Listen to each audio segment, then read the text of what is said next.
साधन वरण की श्री वल्लभाधीश की श्री गोसाई जी परम दयाल की श्याम सुंदर श्री अम्मे महारानी की जय। काशी विश्वनाथ भगवान की जय। गौरा महारानी की जय। श्री गणेश जी महाराज की जय। सरस्वती मात की जय। गणपति सरकार की जय। कुबेरेश्वर महादेव की जय। महाकालेश्वर भगवान की जय। ओंकारेश्वर भगवान की जय। अष्टविनायक भगवान की जय। पंडरीनाथ भगवान की जय। संत सद्गुरुदेव गौ माता की जय। चिंता संतान हंतारो यत्पदानु रेणुका सेनं तनीचार्यानं प्रणमामि मुहुर्मुहुः। यदनुव्रतो जन्तु वा सर्वदुःखातिगो भवेत् तमं सर्वदा वन्दे श्रीमद्वल्लभनन्दनम्। अज्ञानतिमिराघास्य ज्ञानजयशलाकया चक्षुरुन्मीलितेन तस्मै श्रीगुरवे नमः।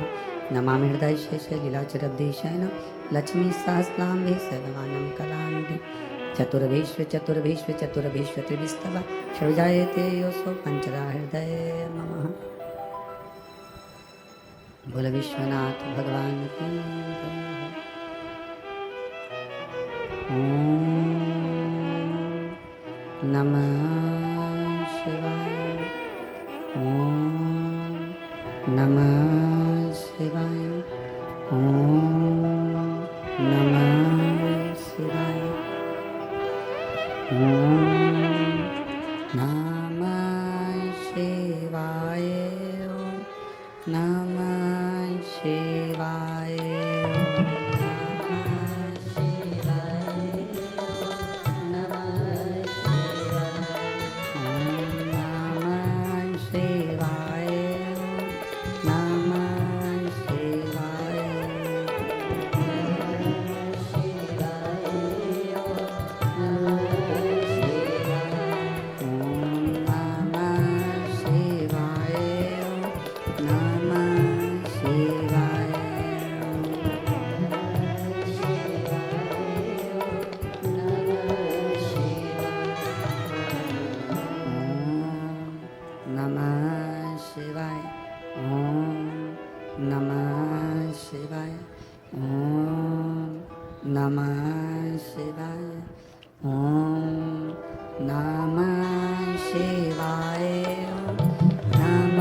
ओम नमः शिवाय।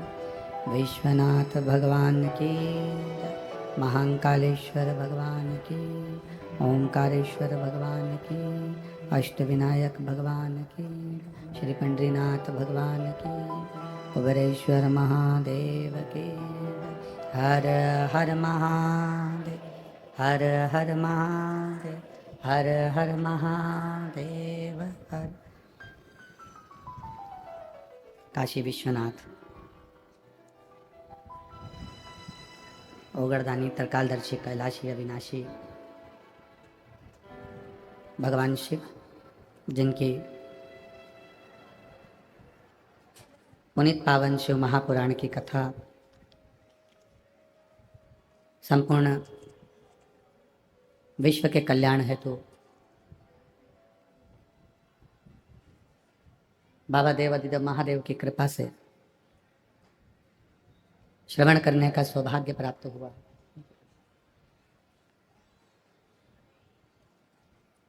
बड़े भाग्यशाली हैं पूना नगर के सभी श्रोता भाई बहन,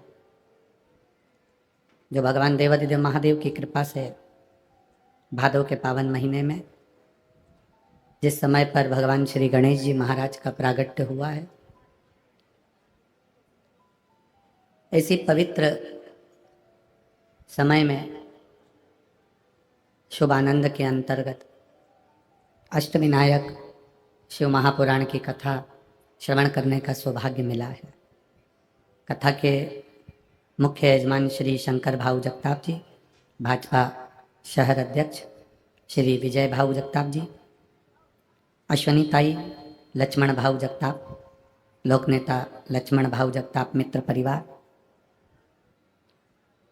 एक बार यजमान परिवार के लिए जोरदार ताली बजाकर स्वागत वंदन अभिनंदन। जिन्होंने संपूर्ण पूना नगर को बहुत सुंदर एक ये सौगात है शिव महापुराण की, जो अपने क्षेत्रवासियों को दी है।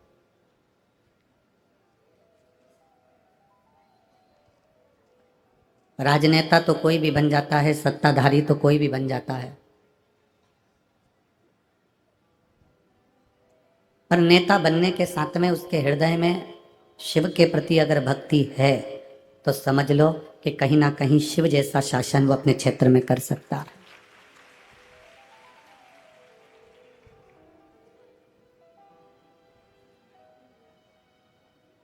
और ये भक्ति कोई अलग से हमें ढूंढने के लिए कहीं जाने की जरूरत नहीं है कि इस भक्ति को हम कहीं ढूंढने के लिए जाएं। अपने भीतर से हमें प्रकट करना। जब हम अपने अंदर से भक्ति को प्रकट करेंगे तो मुक्ति का जो मार्ग है वो सुलभ हो जाता है।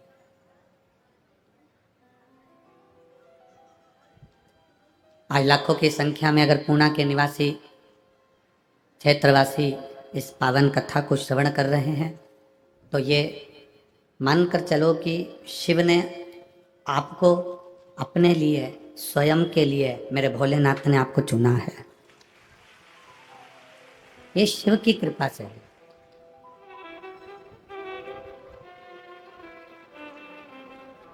और जब तक वो कृपा नहीं करता, जब तक वो करुणा नहीं करता, जब तक वो दया नहीं करता, तो जीवन का कोई अच्छा कार्य हम कर नहीं सकते।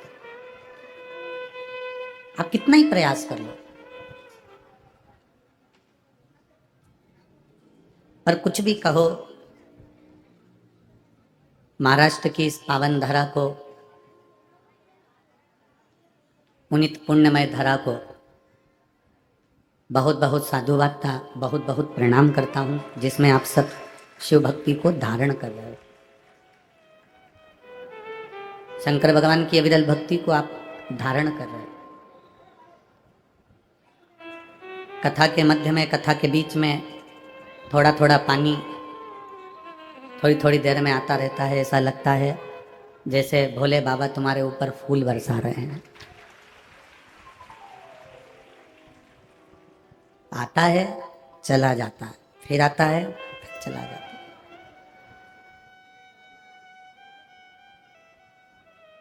और शंभो शरणे पड़ी मांगू घड़ी रे घड़ी, दुख काटो दया करी ने दर्शन आपको। यहाँ आप और हम भगवान शंकर की भक्ति करने के लिए आए हैं। और भक्ति में सबसे मूल अगर कुछ है तो वो हमारा विश्वास है। हमारा भरोसा, हमारी दृढ़ता है। और विश्वास जब तक दृढ़ ही नहीं होता, भरोसा जब तक पक्का नहीं होता, तब तक भगवान कैसे मिले। आज गणेश चतुर्थी है। संपूर्ण भारत की भूमि पर, और भारत में ही नहीं विदेश में भी हमारे सनातनी भाई बहन भगवान गणेश की विराजमान कर कर उनकी पूजन कर रहे हैं, स्थापना कर रहे हैं। आप सभी को गणेश चतुर्थी की बहुत बहुत बधाई हो। संपूर्ण देशवासियों को तो हो, पर साथ में जो विदेश में भी बैठकर हमारी सनातन धर्म को आगे बढ़ा रहे हैं, उनको भी नमन, उनको भी भाव से बधाई।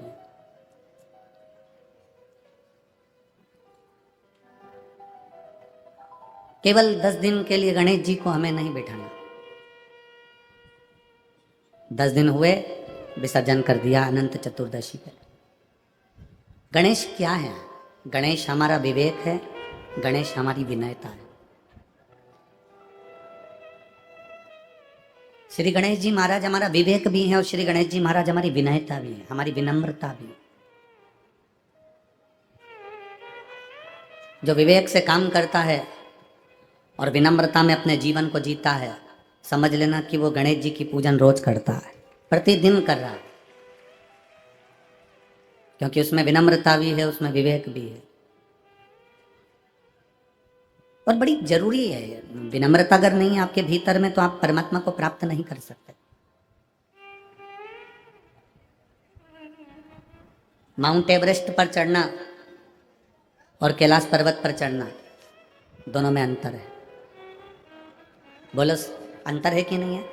माउंट एवरेस्ट पर चढ़ने के लिए स्पर्धा की जरूरत होती है। माउंट एवरेस्ट पर लोग चढ़ते हैं स्पर्धा के लिए, मैं चढ़ी वो रह गया, मैं ऊपर पहुंच गई वो रह गया।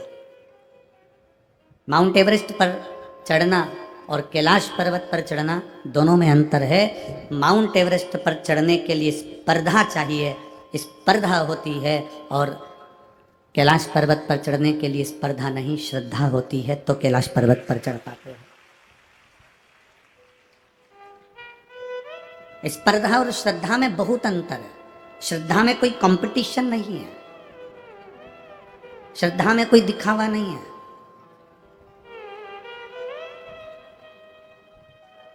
जब व्यक्ति स्पर्धा करता है, कहीं प्रतियोगिता में जाता है, तो वहां दिखावा भी होता है, कंपटीशन भी होता है, और वो आगे बढ़ने की एक होड़ लगी रहती है।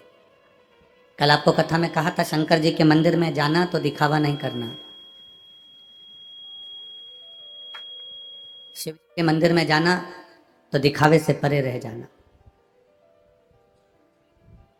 शंकर भगवान को तुम्हारा कंपटीशन से मतलब नहीं है कि तुम कितने लोटे जल चढ़ा रहे हो, कितना भोग लगा रहे हो, कितना दुर्बा चढ़ा रहे हो, कितनी बेलपत्री चढ़ा रहे हो, कितना सामान तुम शंकर जी को दे रहे हो। उससे शिव जी प्रसन्नता का भाव नहीं रहता।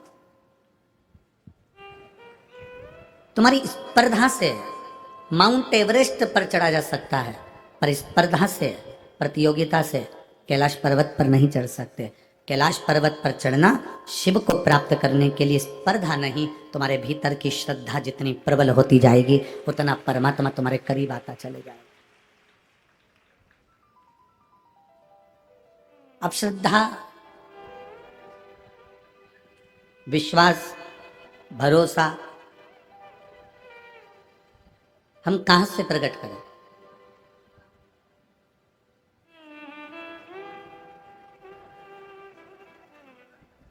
अगर हमारे भीतर कोई विश्वास है ही नहीं, मेरी माताओं से निवेदन है, मेरी जीजियों से निवेदन है, मेरे भाइयों से निवेदन है, जिस कन्या के साथ में तुम्हारी शादी हुई है वो तुम्हारी धर्म पत्नी बनी है, और जिस पुरुष के साथ तुम्हारा विवाह हुआ है, जिस लड़के के साथ तुम्हारी शादी हुई है, वो तुम्हारा पति है। अब दोनों के रहने में, दोनों के साथ चलने में सबसे प्रबल है तुम्हारा विश्वास, सबसे प्रबल है तुम्हारा भरोसा।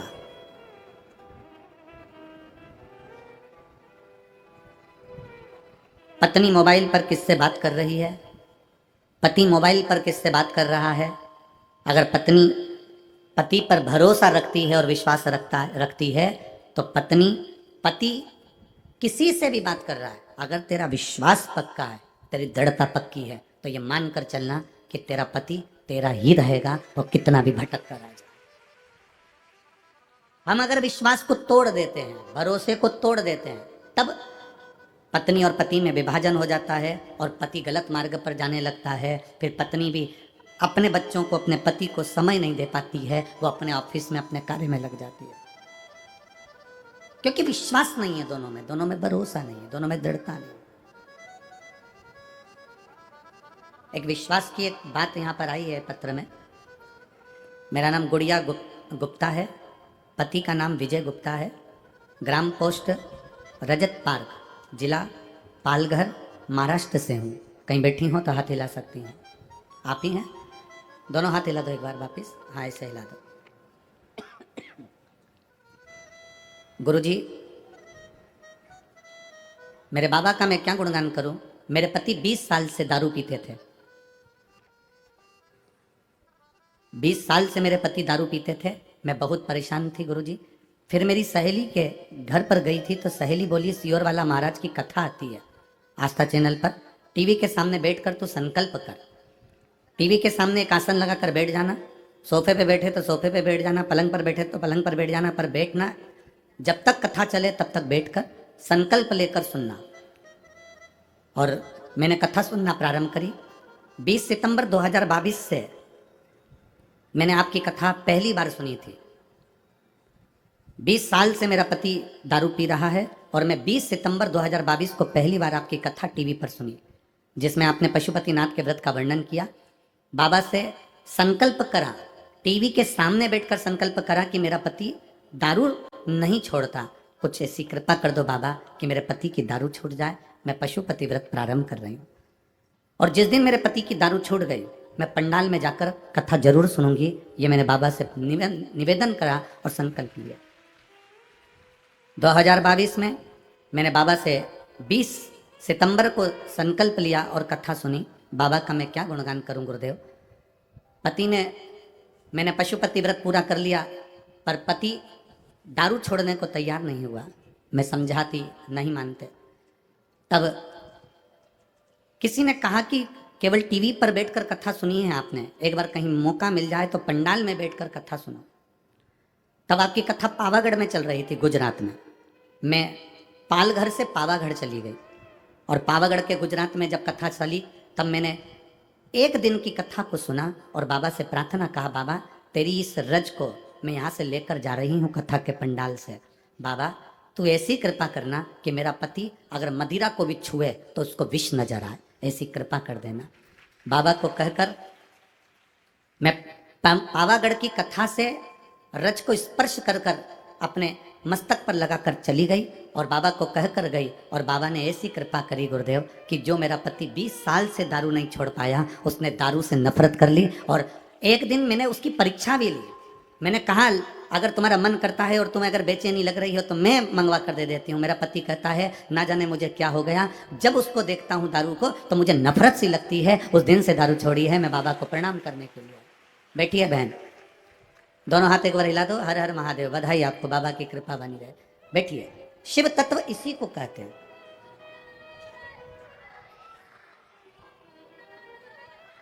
शंकर की करुणा, शंकर की उदारता, शंकर की दया इसी को कहते हैं। आप किस भाव से आए हो, हमको नहीं मालूम है कि तुम्हारे दिल में क्या चल रहा है, तुम्हारे हृदय में क्या चल रहा है।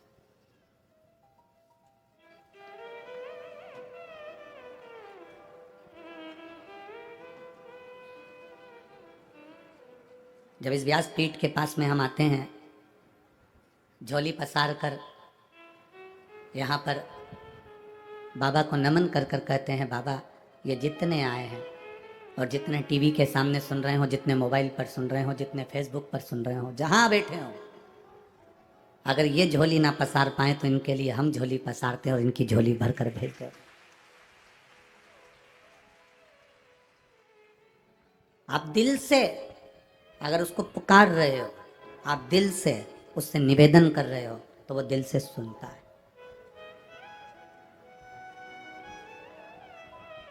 आए बड़ी दूर से हो। हम जानते हैं कि यहाँ पूना नगर में हमारा कोई छोटा सा सीहोर नहीं है कि 5 मिनट में सीहोर पहुंच गए, 5 मिनट में कुबेरेश्वर धाम पहुंच गए, 5 मिनट में रेलवे स्टेशन पहुंच गए, 5 मिनट में बस स्टैंड पहुंच गए। हमारा सीहोर नहीं है, बहुत छोटा है हमारा सीहोर। सीहोर छोटा है पर मेरा बाबा मोटा है। वो कुबेर भंडारी बड़ा मोटा है। हो तो ये पुणे है, और पुणे के अंतर्गत, मुंबई के अंतर्गत कोई भी जगह छोटी नहीं होती। थोड़ा दूर रेलवे स्टेशन दूर, बस स्टैंड दूर, हॉस्पिटल दूर, तो कहीं कोई कार्य दूर, बहुत दूर दूर सब बसे हुए होते हैं। तब जाकर तुम एकत्रित होते हो, यहाँ आए हो, टाइम निकाल कर पहुंचे हो।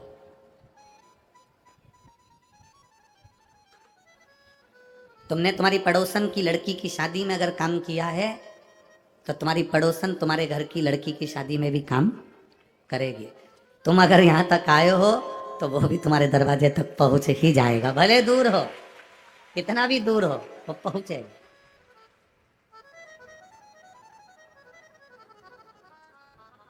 बस को खड़ी करने के लिए बस स्टैंड की जरूरत है, रेल को खड़ी करने के लिए रेलवे स्टेशन की जरूरत है, हवाई जहाज को खड़ा करने के लिए एयरपोर्ट की जरूरत है, हेलीकॉप्टर को खड़ा करने के लिए हेलीपैड की जरूरत है, अपनी गाड़ी को खरीद करने के लिए पार्किंग की जरूरत है, और भोलेनाथ को दिल में लाने के लिए नूतन हृदय की जरूरत है। निर्मल मन सो मोहिका। आपका दिल, आपका मन जितना पवित्र होगा, जिस भाव से आप बाबा को रिझाने का प्रयास करोगे, उतने भाव से बाबा रिझ जाए। अष्ट विनायक में तीसरे नंबर के विनायक हैं बल्लालेश्वर विनायक। बल्लालेश्वर विनायक जो तीसरे नंबर पर हैं, ये हमारी विश्वास की दृढ़ता को प्रबल करने वाले हैं। एक सेठ और एक सेठानी, जिनका बेटा बल्लाल।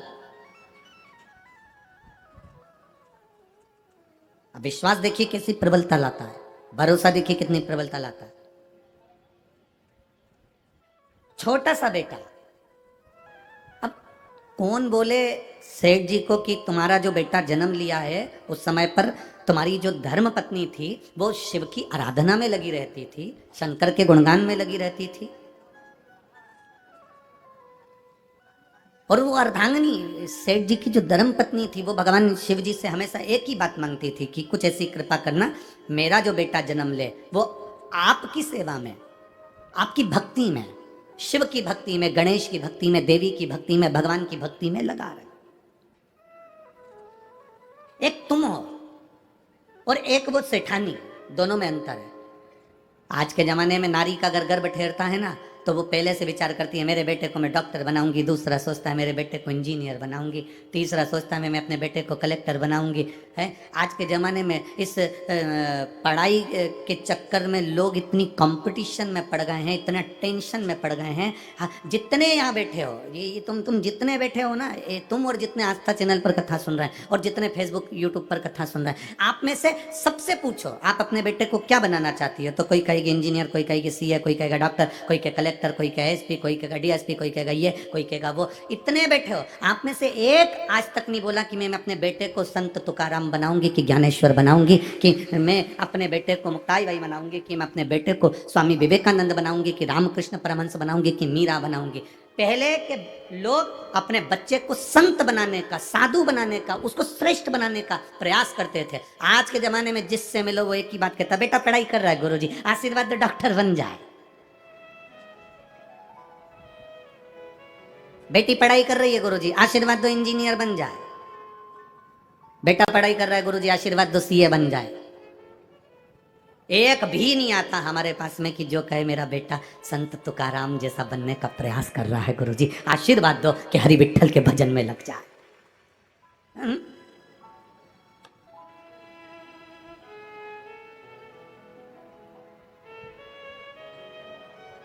कोई नहीं चाहता। आप जितने बैठे हो ना, तुम भी नहीं चाहते कि तुम्हारा बेटा तुकाराम बने। फालतू की बात कर रहे हो। और जब भी तुकाराम जी का दर्शन करने जाते हो तो माथे पे पल्लू लेके हरि विठल हरि विठल। जब जब ज्ञानेश्वर बाबा का दर्शन करने जाओगे, बाबा जी का दर्शन, बस दर्शन कर, गजानन महाराज का दर्शन करने के लिए आप उठ जाओ, दर्शन करो, पर एक नहीं है तुम में से जो कह दे कि मेरे बेटे को मैं संत तुकाराम बनाऊंगी, मैं ज्ञानेश्वर बनाऊंगी, मैं बेटे को मीरा, मैं बेटे को बेटी को कर्मा बना। फालतू की बात। अगर वो रोज रोज सुंदरकांड में चला जाए तो रात्रि को तुम 2-4 धर के उसका कांड कर दो।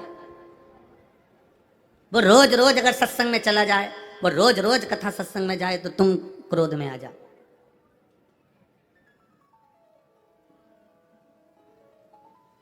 बड़ी बड़ी विडंबना है, बहुत विडंबना। सेठानी अपने गर्भ में जो बच्चा है उस बच्चे को भगवान शिव जी की आराधना करते करते उनसे निवेदन करती है कि मेरा बच्चा आपकी सेवा में लगे, मेरा बच्चा आपके गणेश जी की सेवा में लगे, मेरा बच्चा माता रानी की सेवा में लगे, मेरा बच्चा संत सेवा में लगे। और सेठ जी को नहीं मालूम कि पत्नी भगवान की आराधना करते करते क्या मांग रही है।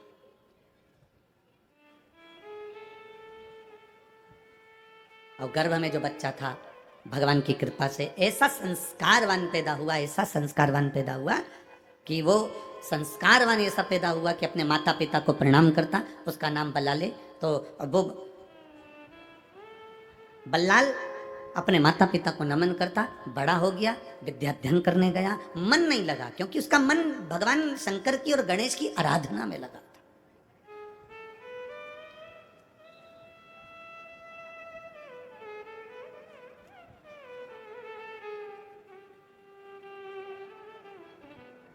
उसका मन भगवत भजन में लगा हुआ था। दुनिया के सबसे ज्यादा संत अगर कहीं जन्म लिए हैं तो ये महाराष्ट्र की पावन धरा पर जन्म लिया। दुनिया के सबसे ज्यादा वीर जो मुगलों की सेना के सामने तत्पर खड़े रहे और एक तरफा राज्य स्थापित करा तो ये महाराष्ट्र की भूमि पर वीर पैदा हुआ। सनातन धर्म की रक्षा करने वाले भी अगर कहीं पैदा हुए तो इस महाराष्ट्र की भूमि पर पैदा हुए। ये भूमि आप पूरे पूरे दुनिया में कहीं पर भी घूमकर आओ और महाराष्ट्र की पवित्र भूमि पर आना, आप में एक अलग सी एनर्जी आ जाएगी। सबको देखकर कि यहाँ जो देखो इतना काम में लगा रहता, किसी को फुर्सत नहीं है, सब अपने अपने काम में लगे, सब अपने अपने कार्य में लीन है। अलग से एनर्जी आएगी, अलग से बल मिलेगा, कार्य करने की रुचि आएगी, जागरूकता आएगी।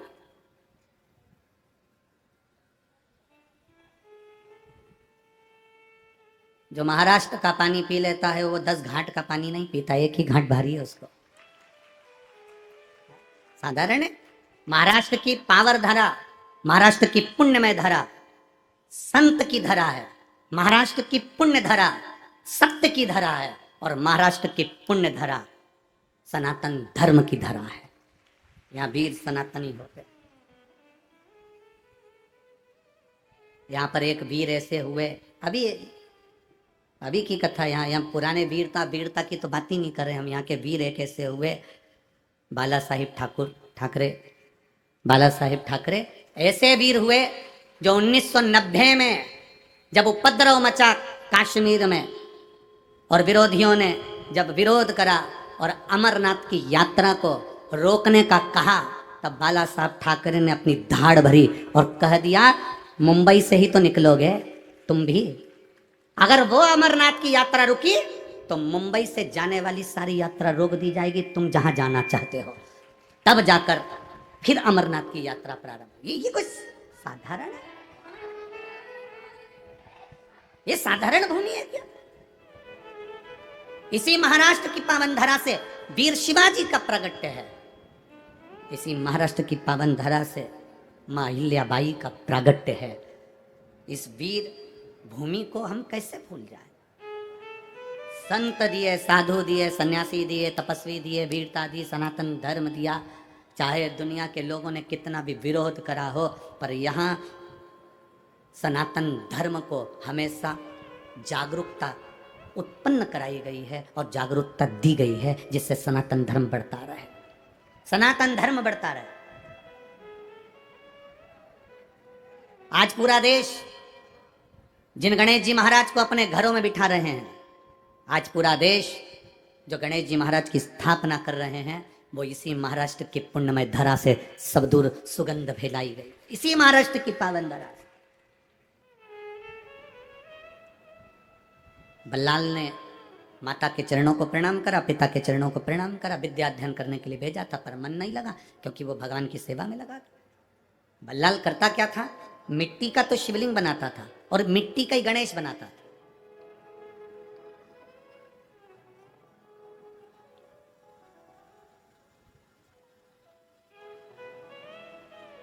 मिट्टी का गणेश बना रहे हैं, मिट्टी का शिवलिंग बना रहे हैं और उसकी आराधना कर रहे हैं, उसकी आराधना।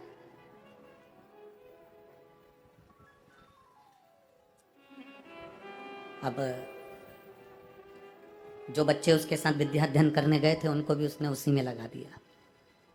जो जैसा होता है वो वैसा दूसरे को भी कराता है। झूठ बोलने वाले का साथ पकड़ोगे तो वो तुम्हें झूठ बोलना सिखा देगा, चोरी करने वाले का साथ पकड़ोगे तो वो तुम्हें एक ना एक दिन चोरी करना सिखा देगा, भजन करने वाले का साथ पकड़ोगे तो एक दिन वो भजन करना सिखा देगा, और सत्संग का साथ पकड़ोगे तो वो तुम्हें सत्संग करना सिखा देगा। ये उसके ऊपर आधारित है।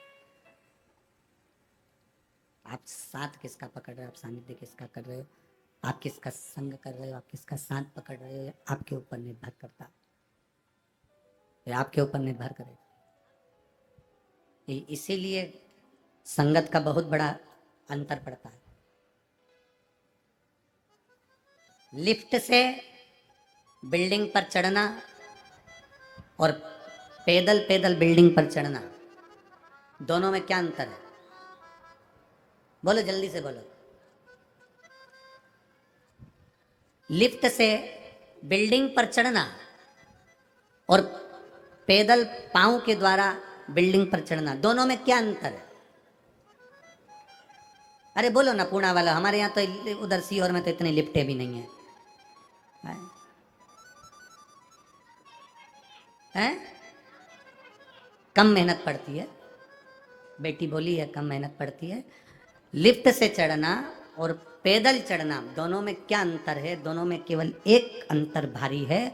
लिफ्ट से चढ़ते हो तो दूसरे के भरोसे चढ़ते हो। बोलो सही है कि गलत है? दूसरे के भरोसे चढ़ते हो। और अगर पैदल चढ़ते हो तो अपने बल पर, अपने पांव के भरोसे पर चढ़ते हो। अपने ऊपर भरोसा है तुम्हें, अपने पांव पर भरोसा।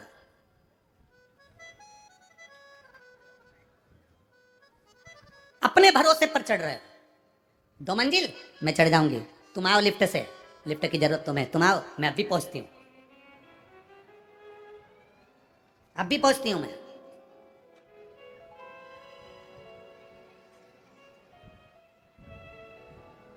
बस शिव महापुराण की कथा यही कह रही है।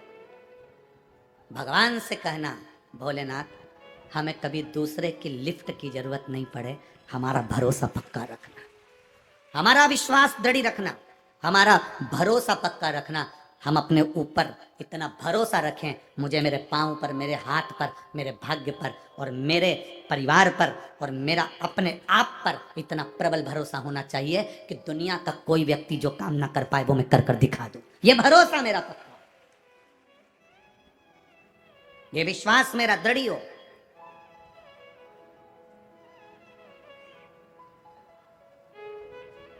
और बल्लाल के विश्वास बड़ा दृढ़ था, भरोसा बड़ा पक्का था। मेरी जीजियों और मेरे जीजाओं और जितने यहाँ बैठे हैं और जितने टीवी पर कथा सुन रहे हो, आप सबसे कहेंगे शरीर कमजोर पड़ जाए चल जाएगा, उसमें कोई टेंशन मत लेना कि मेरा शरीर कमजोर हो गया। शरीर कमजोर हो जाए चल जाएगा, पर अपने मन को, अपने दिल को कभी कमजोर मत होने देना। शरीर अगर कमजोर हो गया चलेगा, कोई दिक्कत नहीं है। बीमारी आई, शरीर कमजोर हो गया, पर बीमारी आने पर तुम्हारा दिल कमजोर नहीं होना चाहिए। बड़ी से बड़ी बीमारी में भी अगर शरीर बेकार भी हो जाए तो दिल पक्का रखना कि मैं ठीक होकर मानूंगी, यह मेरा विश्वास है। शरीर कमजोर होने से कोई टेंशन मत लो, पर मन कमजोर मत होने देना, दिल कमजोर मत होने देना। व्यक्ति कब टूटता है? शरीर से व्यक्ति जल्दी नहीं टूटता जो दिल से टूटता, जो मन से टूटता। ये कोरोना की बीमारी में जो आधे से ज्यादा मरे हैं ना, वो शरीर से नहीं मरे हैं। जो आधे से ज्यादा मरे हैं उनका दिल टूट गया था, मन टूट गया था। अब कोरोना हो गया, बच पाऊंगा कि नहीं बच पाऊंगा, अब मैं हॉस्पिटल में जा रहा हूं, मैं एम्बुलेंस में बैठकर हॉस्पिटल जा रहा हूं, अब बचूंगा कि नहीं बचूंगा। उनका दिल कमजोर हो गया, मन कमजोर हो गया। शरीर कमजोर होता ना तो चल जाता। और कई कई ऐसे भी हैं इसी मंडप में बैठे हैं, इन्हीं पंडालों में बैठे हैं, जिनकी उम्र 65 साल 70 साल। कोरोना हो गया, चले भी गए, हॉस्पिटल भी गए, पर घर के लोगों से कह के गए तुम टेंशन मत लो, ऐसा कई कोरोना निकल गया, चिंता मिंता मत करना, आऊंगा वापस। और कई नवयुवक बेटे, कई नवयुवक बेटियां 40 साल 35 साल 25 साल 30 साल तुम्हारी कॉलोनी में, तुम्हारी सोसाइटी में, तुम्हारे आसपास के क्षेत्र में, तुम्हारे मोहल्लों में, तुम्हारे गांव में देखना, जिनकी उम्र 30 साल की थी, 35 साल की, 40 साल की, लड़के नवयुवक 45 साल 50 साल, जिनके नवयुवक बेटे बेटियां जो शरीर से अच्छे दिख रहा है, और कोरोना हुआ, हॉस्पिटल गए और मालूम पड़ा, सूचना मिली कि वो तो चले गए, सूचना मिली वो चले गए। कारण शरीर से ज्यादा मन उन्होंने अपना कमजोर कर लिया, दिल कमजोर कर लिया, दिल कमजोर। कई कई छोरा छोरी हमसे मिलने के लिए आते हैं, लड़का लड़कियां, बेटा बेटियां। कोई कहता है मेरे को बड़ा धोखा मिला गुरुजी, मैं बहुत दुखी हूँ, मुझे धोखा मिला गुरुजी, मैं बहुत दुखी हूँ। तो हमने कहा दुखी हो तो करोगे क्या ये बताओ। अब जिसने धोखा दिया वो तो आराम से पर्स टांग के पेंटिंग मेंटिंग करके पूरा जोरदार आराम से घूम रही, और तू रो रो के मर जा रहा, इससे होगा क्या। हमारा निवेदन है तुम शरीर से टूट गए चलेगा, पर दिल से मत टूटो। अगर लगे कि कोई धोखा दिया है तो महादेव के चरणों में जाकर बैठना प्रारंभ करो, जाओ ना। शिव तत्व को क्यों नहीं प्राप्त करते? एक पत्र आया है,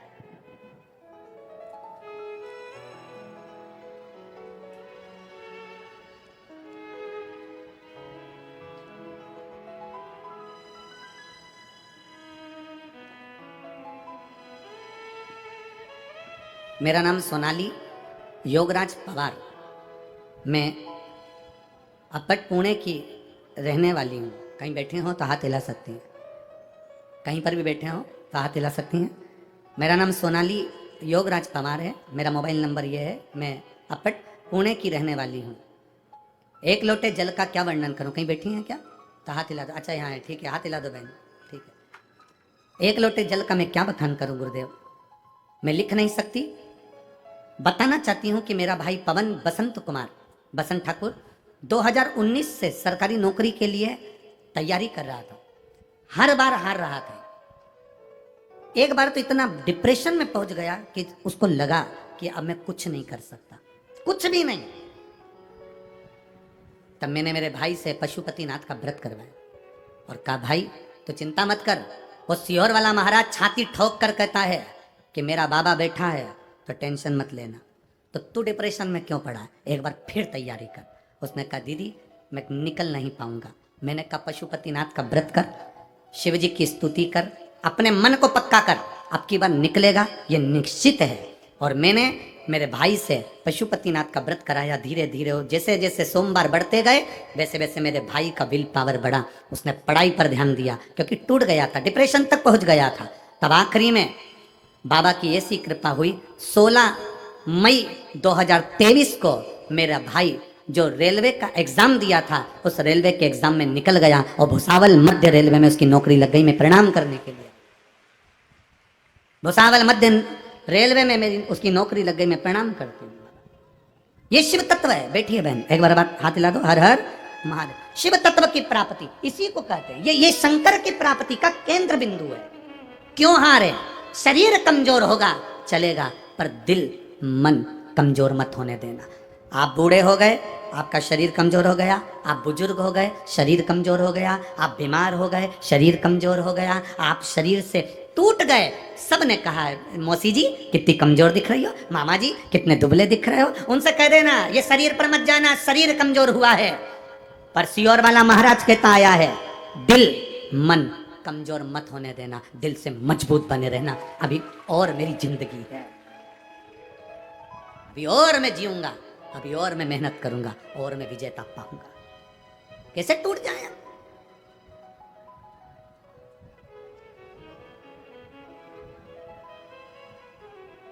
लोग कहेंगे तुम्हारी उम्र कितनी हो गई?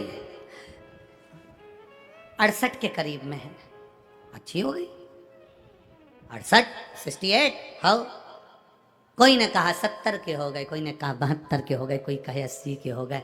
फिर भी कहना चिंता मत करो, अभी तो 10-20 साल जाने वाली नहीं हूं, अभी नहीं जाऊंगी, अभी तो सीवर वाले महाराज की और कथाएं सुनूंगी टीवी खोल खोल के, अभी काय को जाऊंगी मैं। अपने दिल को मजबूत रखो, अपने मन को मजबूत रखो। कई कई बहुएं हमसे कह देती हैं गुरुजी ये बूढ़ी बूढ़ी माताओं को समझाते क्यों नहीं हो तुम? इन बुजुर्गों को थोड़ा समझाना चाहिए तुमको, मोबाइल लेके बैठी रहती है। और जितना तो हमको चलाना नहीं आता उतना बूढ़ी अम्मा को आता। तुम इनको समझाते क्यों नहीं हो कि ये मोबाइल पकड़ के बैठी रहती है, इनको तो माला पकड़ के बैठना चाहिए, तो ये मोबाइल पकड़ के बैठी रहती है। हमने कहा अरे बौरानी सबसे ज्यादा खुशी तुझे होना चाहिए कि इस बुढ़ापे में तेरा पल्लू पकड़ के नहीं बैठी है, मोबाइल पकड़ कर बैठी है। तुम्हें खुशी होना चाहिए, प्रसन्नता होना चाहिए, उसमें कोई दिक्कत नहीं है। भजन में लगी है ना, मोबाइल पकड़ कर भी भगवत भजन कर रही होगी, कुछ अच्छा देख रही होगी, उसका ज्ञान बढ़ेगा, उसकी विद्वत्ता बढ़ेगी, फालतू का टेंशन तो नहीं दे रही ना। पहले के जमाने में सास बहू की लड़ाई होती किस बात की थी? बुजुर्ग अवस्था बढ़ती जाती थी, सास को लगता था कि मैं जितना काम करती हूं बहू मेरे बराबर कर काम करे, बहू को लगता था मैं नई नवेली आई हूं और सास मुझे नौकरानी की तरह काम करवा रही है। लड़ाई विवाद चालू हो जाता था, घर टूट जाता था। टूटना नहीं है हमको। हाँ, मेरा माताओं से निवेदन है, अगर आप मोबाइल पकड़ते हो, जितनी देर तुम मोबाइल देखते हो उससे आधा, अगर 3 घंटा मोबाइल देखते हो तो कितना घंटा? 1.5 घंटा। जितना घंटा तुम मोबाइल देखते हो उससे आधा, और आधे से भी आधा बस तुम भगवान का भजन कर लिया करो तो तुम्हारा जीवन सार्थक हो जाए। बहुत है उतना। मेरे तुलसी बाबा ने लिखा आधी में पुनियात, थोड़ा भी अगर भगवत भजन कर लिया तो जिंदगी सार्थक हो गई। हमारे शास्त्र कहते हैं 24 घंटा भगवान का भजन करो, 24 घंटा नहीं कर सकते तो 12 घंटा भगवान का भजन करो, 12 घंटा नहीं कर सकते तो 6 घंटा भगवान का भजन करो, 6 घंटा नहीं कर सकते तो 3 घंटा भगवान का भजन करो, 3 घंटा नहीं कर सकते तो 1.5 घंटा भगवान का भजन करो, 1.5 घंटा नहीं कर सकते तो कम से कम 1 घंटा भगवान का भजन करो, 1 घंटा नहीं भजन कर सकते तो आधा घंटा भजन करो, आधा घंटा नहीं कर सकते तो 15 मिनट भजन करो, 15 मिनट नहीं कर सकते तो 5 मिनट भजन करो, 5 मिनट नहीं कर सकते तो 1 मिनट भजन करो, 1 मिनट नहीं कर सकते तो चुल्लू भर पानी में डूब मरो। शास्त्र कह रहा है 24 घंटा तुमको दिया, उसमें से थोड़ा सा निकालो, ज्यादा नहीं। हमें बहुत ज्यादा समय देना ही नहीं, ज्यादा समय नहीं देना हमें, तो थोड़ा, और तो थोड़ा भी दो तो ऐसा देना कि वो पूरे समय से ज्यादा अच्छा समय।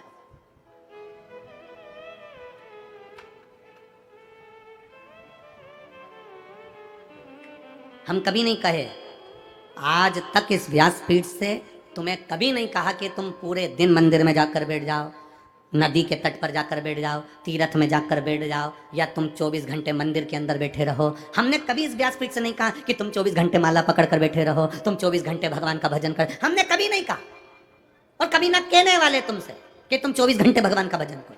आपसे तो निवेदन है आधी में पुनिया, थोड़ा करो पर अच्छा करो। एक लोटा जल महादेव को समर्पित करने के लिए जाओ तो उसमें तुम्हारा पूर्ण समर्पण होना चाहिए, उसमें तुम्हारा दिखावा नहीं। मैं आई हूं, थोड़ी देर के लिए आई हूं, बाबा के पास आई हूं, अपने दिल की बात कहने के लिए आई हूं। एक क्षण के लिए भी जाओ तो पूर्ण समर्पित होकर। यहां आप लोग आए हो शिव महापुराण की कथा सुनने के लिए, लाखों की संख्या में पहुंचे हो, बाहर डिवाइडर पर बैठे हो, रोडों पर बैठे हो, पंडालों में बैठे हो, बाहर पेड़ों के नीचे बैठे हो, दुकानों में बैठे हो, यहाँ पहुंचे हो तो तुम पूर्ण समर्पण के साथ बैठे हो, पूर्ण समर्पण के साथ। जिसका समर्पण नहीं होता वो यहाँ तक पहुंच ही नहीं पाता। कौन धक्के खाने आता? काय को बस में भरा कराते, क्यों गाड़ी में आते? गाड़ी इतनी दूर रोक दे, पैदल चल चल के कौन आता? तुम्हारा विश्वास दृढ़ है, तुम्हारा भरोसा पक्का है, और तुम परमात्मा के होकर आए हो, इसलिए तुम कथा के पंडाल तक पहुंच गए हो, उसके होकर आए हो इसलिए पहुंचे। कौन आए? अगर आज के लोगों को मालूम हो जाए ना कि इधर कथा हो रही है और बहुत भीड़ पड़ती है तो लोग अपना रास्ता चेंज कर लेते हैं। बोलो री जी, जी हाँ, सही है कि गलत है? चेंज करते कि नहीं करते? पर तुम एक ऐसे हो, तुम्हें मालूम है इतनी भीड़ पड़ रही है, तुम्हें मालूम है ट्रैफिक जाम हो रहा है, तुम्हें मालूम है निकलने में 2 घंटे लग जाएंगे, तुम्हें मालूम है टैक्सी मिलेगी, बस मिलेगी, कम मिलेगी, पता नहीं, तुम्हें मालूम है पानी गिरेगा, तुम्हें मालूम है भीड़ बहुत होगी, तुम्हें मालूम है कीचड़ भी पड़ रहा है, तुम्हें सब मालूम है, उसके बाद भी तुमने अपना रास्ता चेंज नहीं करा, उस रास्ते पर चलते रहे चलते रहे चलते रहे। 7 दिन तक इस भीड़ के रास्ते पर चलते चलते महादेव की कथा तक पहुंचे हो। जब तुमने अपनी मंजिल नहीं छोड़ी तो परमात्मा भी तुम्हारी मंजिल नहीं छोड़ेगा, ये निश्चित है। क्यों छोड़े वो? तुम अपनी मंजिल नहीं छोड़ते तो वो कैसे छोड़ सकता? रास्ता वही चेंज करते हैं जिनको अपने आप पर भरोसा नहीं होता। तुम्हें भरोसा था मैं जाऊंगी, ट्रैफिक कितना भी हो, कैसा भी हो, मैं कथा में पहुंचूंगी, ये पक्का। तूने अपना भरोसा पक्का रखा इसलिए पहुंच गई। और कितनी बुजुर्ग बुजुर्ग माता बैठी हैं, कितनी जो 55 से ऊपर है, जरा हाथ उठाना, उठाओ जरा। बहुत सारे हो रहे, धर लो धर लो धर लो धर लो धर लो। और जो 35 से नीचे हो, 35 से जो नीचे हो, हाथ उठाओ जरा। बहुत हो, रख लो रख लो, धर लो, भगवान भला करे तुम सबका। अब जब 55 से ऊपर वाली इतनी अवस्था में तो बहुएं भी कह देती हैं, मम्मी क्या करोगी जाके, तुम इतनी भीड़ में क्या करोगी? पर तुमने अपना भरोसा नहीं तोड़ा, तुमने विश्वास पक्का रखा, इसलिए यहाँ तक पहुँच गए। अपने भरोसे को जो दृढ़ रखता है, अपनी मंजिल को जो नहीं छोड़ता, घूम फिर के भी जाऊँगा तो मंजिल तक जाऊँगा। अगर इस रास्ते में बस अड़ गई तो उधर से ऑटो लेकर निकल जाऊंगी, उधर से अड़ गई तो उधर से निकल जाऊंगी। 4-5 गेट बने हैं कथा के पंडाल में जाने के लिए, एक गेट से नहीं जाने देगा, दूसरे से जाऊंगी, दूसरे से नहीं जाने देगा, तीसरे से जाऊंगी, पर अपनी मंजिल पर पहुंचूंगी जरूर, ये निश्चित है। आप दृढ़ बन गए, आपका भरोसा पक्का हो गया तो आप मंजिल तक पहुंच गए। और यही भरोसा, यही दृढ़ता तुम्हें आखिरी तक चाहिए, अंतिम सांस तक इस भरोसे को मत तोड़ना, इस दृढ़ता को मत तोड़ना।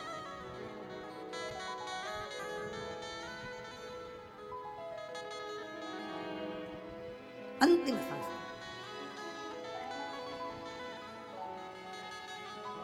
और जब अंतिम सांस तक भी अगर तुम लड़ते रहे तो अपनी मंजिल निश्चित है।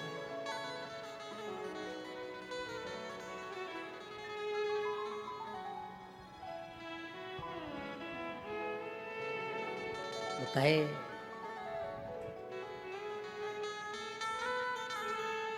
बड़ी दूर किनारा है,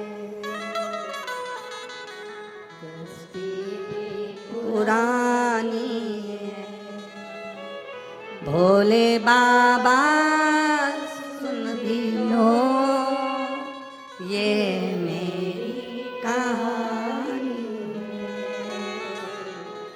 बड़ी दूर किनारा है, कश्ती भी पुरानी है, भोले बाबा सुन भी लो ये मेरी कहानी है। बहुत उम्र भी हो जाए तो ये नहीं सोचना कि अब तो परमात्मा के पास जाना है। कई माताएं कहती अब तो मर जाऊं तो अच्छा, अब तो भगवान उठा ले तो अच्छा, अब तो भगवान ले जाए तो अच्छा। एक बूढ़िया थी, लकड़ी का काम करती थी, लकड़ी बीन के सिर पे रख कर बेचने जाती थी, बहुत थक जाती थी। जब जब थकती थी तब तब कहती थी भगवान अब तो तू उठा ले, मैं बहुत परेशान हो गई, उठा ले। एक दिन शंकर जी से पार्वती जी ने कहा ये रोज रोज कहती है उठा ले उठा ले, तुम जाते क्यों नहीं हो उठाने के लिए? शंकर भगवान बोले अब की बार बोलेगी तो उठा लाऊंगा। बुढ़िया ने फिर कहा मैं बहुत परेशान हो गई, अब मुझसे बनता नहीं, तू तो उठा ले। भगवान भोलेनाथ जी आ गए और उन्होंने कहा चल मैं तुझे उठाने को आया हूँ। इतने में बुढ़िया बोली, मैं मेरी नहीं बोल रही थी, मैं तो कह रही थी लकड़ी का गट्ठा उठा ले।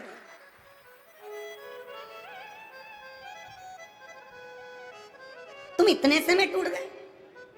कोई कहता है मेरा पति चले गया तो मैं बहुत टूट गई, कोई कहती है मेरी पत्नी चली गई तो मैं टूट गई, कोई कहे मेरे साथ में ये घटना घट गई तो मैं टूट गया, कोई कहता मेरे साथ ये घटना घट गई तो मैं टूट गया, कोई कहे हम काम करते हैं पर फल नहीं मिलता तो मैं टूट गया। अरे मरते दम तक भी मत टूटो, बल तैयार रखो। कभी मत कहो कि अब तो भगवान उठा ले, बल्कि ये कहो कि अभी और जिंदा रहूंगी, भगवान भोलेनाथ को पृथ्वी पर बुला के रहूंगी। ये बल चाहिए।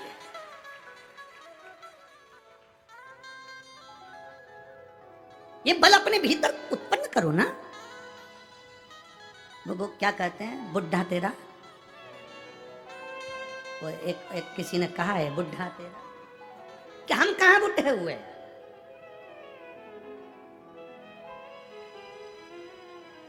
और शंकर का भक्त, शिव का उपासक मरने से भी नहीं डरता।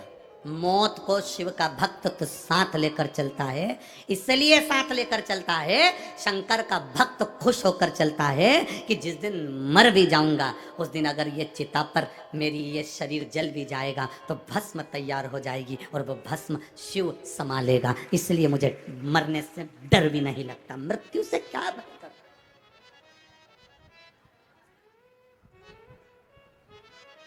थोड़ा सा दुख आया, रस्सी लाए, टंग गए। थोड़ा सा दुख आया, गोली लाए, मर गए। थोड़ा सा दुख आया, बस के नीचे, ट्रेन के नीचे मर गए। हम कह रहे हैं ये तो ओल्ड फैशन है मरने का, कोई नई डिजाइन लाओ।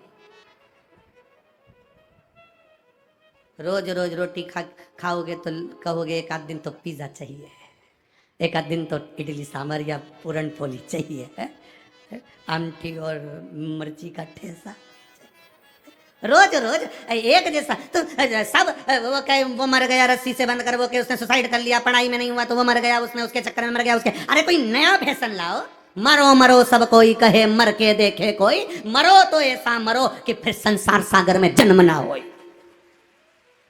अगर मरना ही है और तुम्हें लग रहा है मैं दुखी हो गया मरना है, तो फिर एक काम करो, अब मेरे को मरना है पर रस्सी से नहीं मरूंगा, गोली से नहीं मरूंगा, ट्रेन में नहीं, पानी में नहीं, कहीं नहीं मरूंगा। अब एक ही काम करूंगा, शंकर जी के मंदिर में रोज लोटा भर के जल चढ़ाऊंगा, शंकर भगवान को चिढ़ाऊंगा कि मैं मर भी नहीं रहा, तेरे ही दरवाजे आ रहा हूँ, तू या तो संभाल ले या तो फिर। अब शंकर जी के मंदिर में रोज जाएगा तो भोलेनाथ भी कहेंगे तुझे इतनी जल्दी मरने नहीं दूंगा, क्योंकि मैं तुझसे बहुत प्रेम करता हूँ। कहाँ मरने देगा, कार्य करेगा।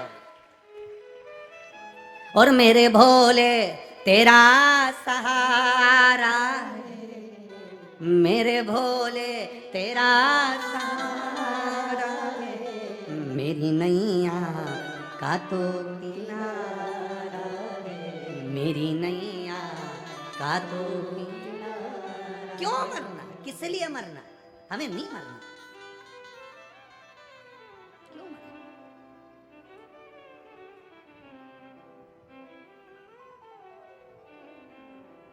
कोई कितना ही कहे, हमें नहीं मरना। बिल्कुल दो तीन चीजें तो बिल्कुल पकड़ लो तुम जीजियो। मैं तुम्हारा निवेदन करूं तुम लोगों से, बिल्कुल सब भाई बहनों से निवेदन, बिल्कुल पकड़ लो इस चीज को। हमें चाहे कुछ भी हो जाए नहीं मरना। क्या है, अखबार खोलो तो न्यूज पढ़ने में आती है, एक पति ने अपने बच्चों को, एक पत्नी ने अपने बच्चों को जहर दे दिया, वो मर गई, वो मर गए। क्या हुआ उससे, तुम्हारे परिवार वालों को कोई फर्क पड़ा तुम्हारे मरने से? दुख आता है ना तो राह दिखाता है, तकलीफ आती है ना राह दिखाती है, कष्ट आता है ना राह दिखाती है।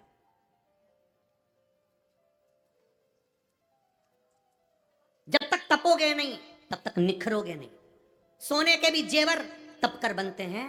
सोने की कीमत में और जेवर की कीमत में अंतर हो जाता है। सोना अगर जितना रुपया भी तोला है, पर उसका जो जेवर बन जाएगा तो उसकी कीमत बढ़ जाएगी, क्योंकि उसमें कारीगरी करी गई है।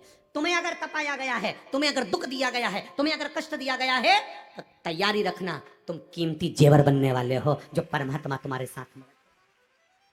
क्यों मरना, किस लिए? दो चीजें पकड़ के रखो, कितना भी दुख हो नहीं मरना, जा।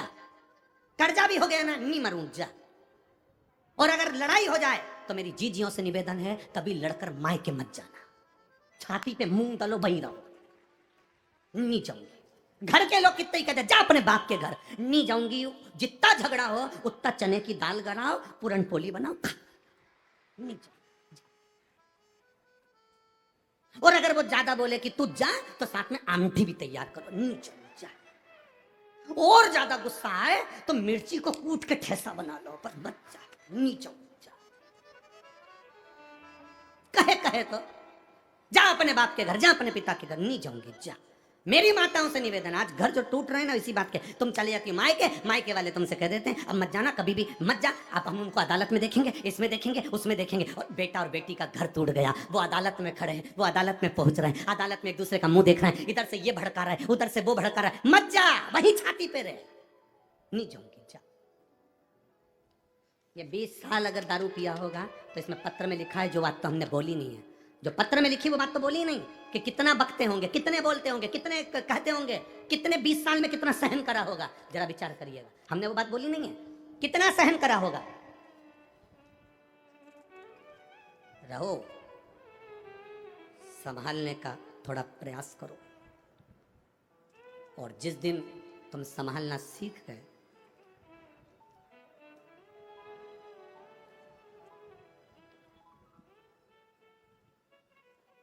सफलता इश्क से नहीं मिलती है, सफलता रिस्क से मिलती है। अगर इश्क से सफलता मिल जाती तो बात दूसरी थी। सफलता तो रिस्क लेते हैं जब हम कंपटीशन में उतरते हैं, दुनिया का दबाव पड़ता है, टेंशन आती है, बहुत चिंताएं आती हैं, तब सफलता मिलती है। इश्क करने से सफलता नहीं मिलती, रिस्क लेने से सफलता मिलती है। बल्लाल के गांव के लोग सेठ जी के पास जाकर बोले तुम्हारा बेटा खुद भी नहीं पढ़ता और हमारे बच्चों को भी नहीं पढ़ने देता। गणेश जी की मिट्टी की मूर्ति बनाता है, शंकर जी का शिवलिंग बनाता है, जमीन पर बनाकर बैठ जाता है, पेड़ों की पत्ती तोड़कर चढ़ा देता है, और सबको कहता है कि गणेश जी का भजन करो, शंकर जी की पूजन करो। तुम्हारा बेटा इतना बेकार है कि वो दूसरे को भी नहीं पढ़ने दे और खुद भी नहीं पढ़े, वो दूसरे को भी विद्यार्जन नहीं करने दे और खुद भी ना करे। तो पिता को क्रोध आया, माँ को तो मालूम ही नहीं कि पति जा रहा है मेरे बेटे के पास, और पिता दौड़ कर गया। आज बेटे को देखा कि यहाँ मूर्ति की पूजन कर रहा है, गणेश जी की मूर्ति उठाकर फेंक दी, शिव जी की मूर्ति उठाकर फेंक दी। बेटे को पेड़ से बांध दिया, 2-3 दिन भूखा रहेगा, सब ठिकाने लग जाएगा। कब तक गांव वालों के ताने सुनूंगा मैं? कब तक श्रवण करूंगा मैं? कब तक सुनूंगा मैं? मूर्ति को फेंक दिया गया और बेटे को पेड़ से बांध दिया। शाम होने लगी, सेठानी को अपने बेटे की याद आई। बल्लालेश्वर तीसरे नंबर के विनायक हैं अष्ट विनायक में, तीसरे। सेठानी को अपने पुत्र की याद आती है, और सेठानी को जब पुत्र की याद आई तो उसने अपने पति से, सेठ जी से कहा, सुनो जी स्वामी, मेरा बेटा नहीं दिख रहा, मेरा बेटा ना जाने कहाँ चले गया, ढूंढ रही हूँ, मिल नहीं रहा, वो विद्यालय से भी नहीं आया, वो ना जाने कहाँ रह गया, गुरु घर पूछ के आई हूँ, गुरु घर पे भी नहीं मिला, मेरा बेटा कहाँ, मेरा पुत्र कहाँ? सेठ अपनी पत्नी को ये नहीं बता रहा कि मैं उसको पेड़ से बांध कर आ गया हूं। शाम हो गई, मध्यरात्रि हो गई, मध्यरात्रि हो गई, पूरी रात निकल गई, सुबह हो गई, सेठानी को नींद ना आई क्योंकि मेरा पुत्र ना जाने कहां गया है। अब एक बात बताओ आप, एक मां को बेटे की जितनी चिंता होती है, उतनी ही चिंता, उतनी ही बेचैनी उस परमात्मा को भी अपने भक्त की होती है। उतनी चिंता, उतनी बेचैनी उस परमात्मा को भी होती है, अपने भक्त की होती है।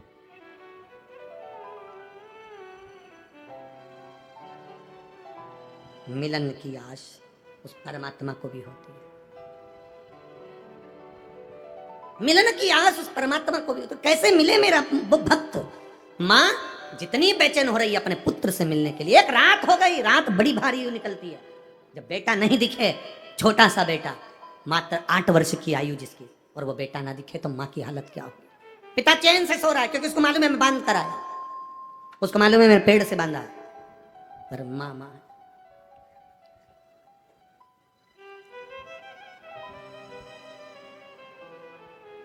अभी छिंदवाड़ा की कथा में आपको कहा था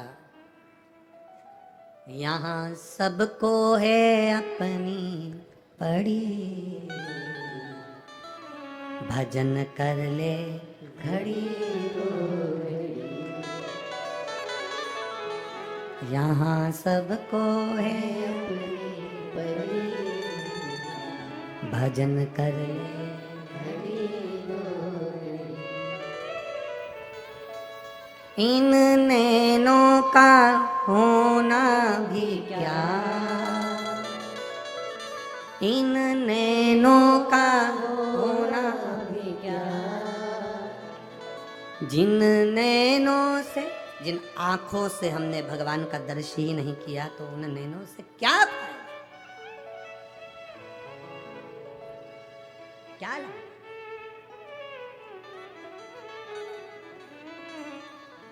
मिले जो समय, माँ बेचैन, पिता को मालूम था मैं पेड़ से बांध कर आया हूं, पूरा रात, सुबह हो गई।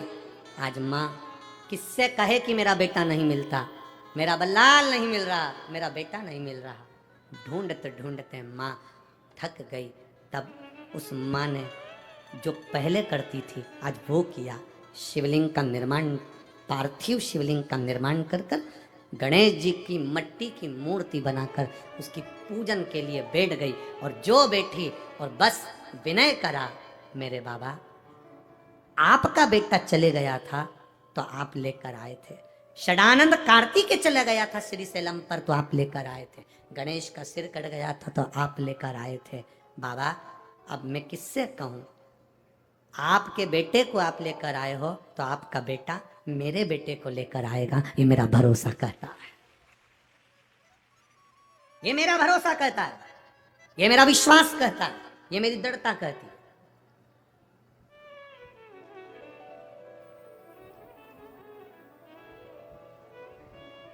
वो साध सकता है। पिता बेटे को इतना बोल्ड बनाए कि जब घर में, बहुत बहुत ध्यान देना, पिता अपनी बहन को कुछ दे रहा है कि नहीं दे रहा उससे मतलब नहीं, पर भतीजे जो हों वो भतीजे ऐसे ऐसे मेहनत करने वाले हों, जब बुआ आए तो भतीजे शान से अपने घर में अपनी माँ से कह सके मम्मी राखी पे बुआ आने वाली है, उसको 2 साड़ी देना, एक पिता की तरफ से एक भतीजे की तरफ से। अब उसका भतीजा भी कमा रहा है, अब मैं भी कमा रहा हूं, देव बुआ आई है उसको देना। पिता से ज्यादा भतीजे का फर्ज बनता है कि अपनी बुआ को कुछ दे।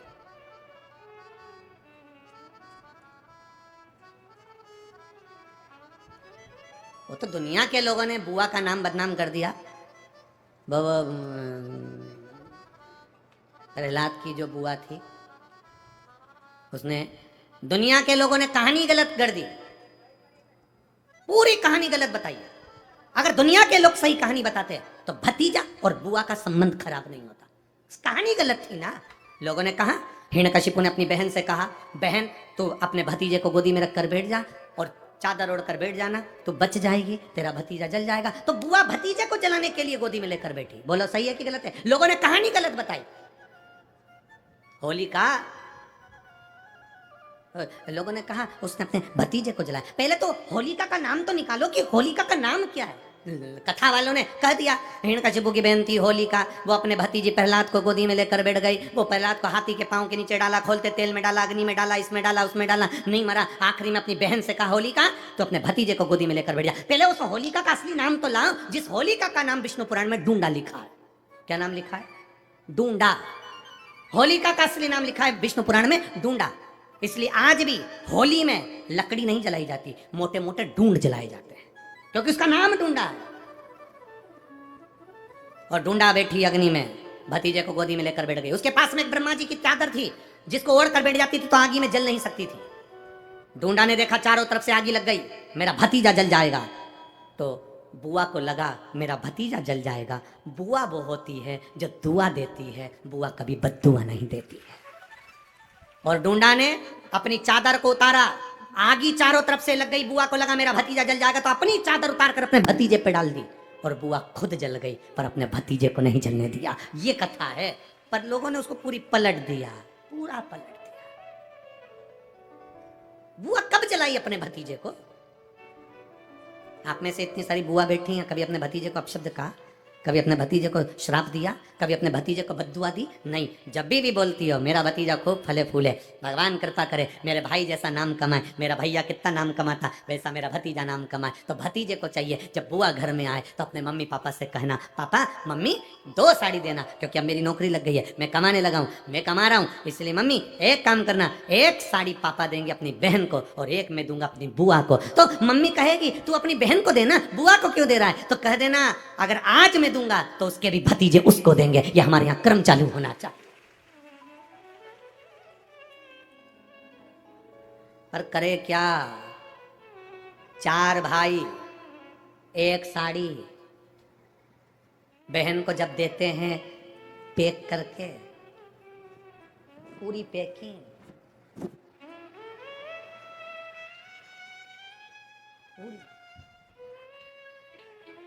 अच्छी बढ़िया वाली साड़ी, अगर ढीली ढीली दिखे तो उसमें कपड़ा भी फंसा दे, कागज जोड़ और पैकिंग करके, और 4 भाई 1 साड़ी, चारों भाई राखी बनवाने के बाद ऐसे हाथ लगा के देते हैं जैसे पूरे पुणे की प्रॉपर्टी दे रहे हो, ये पुणे की प्रॉपर्टी।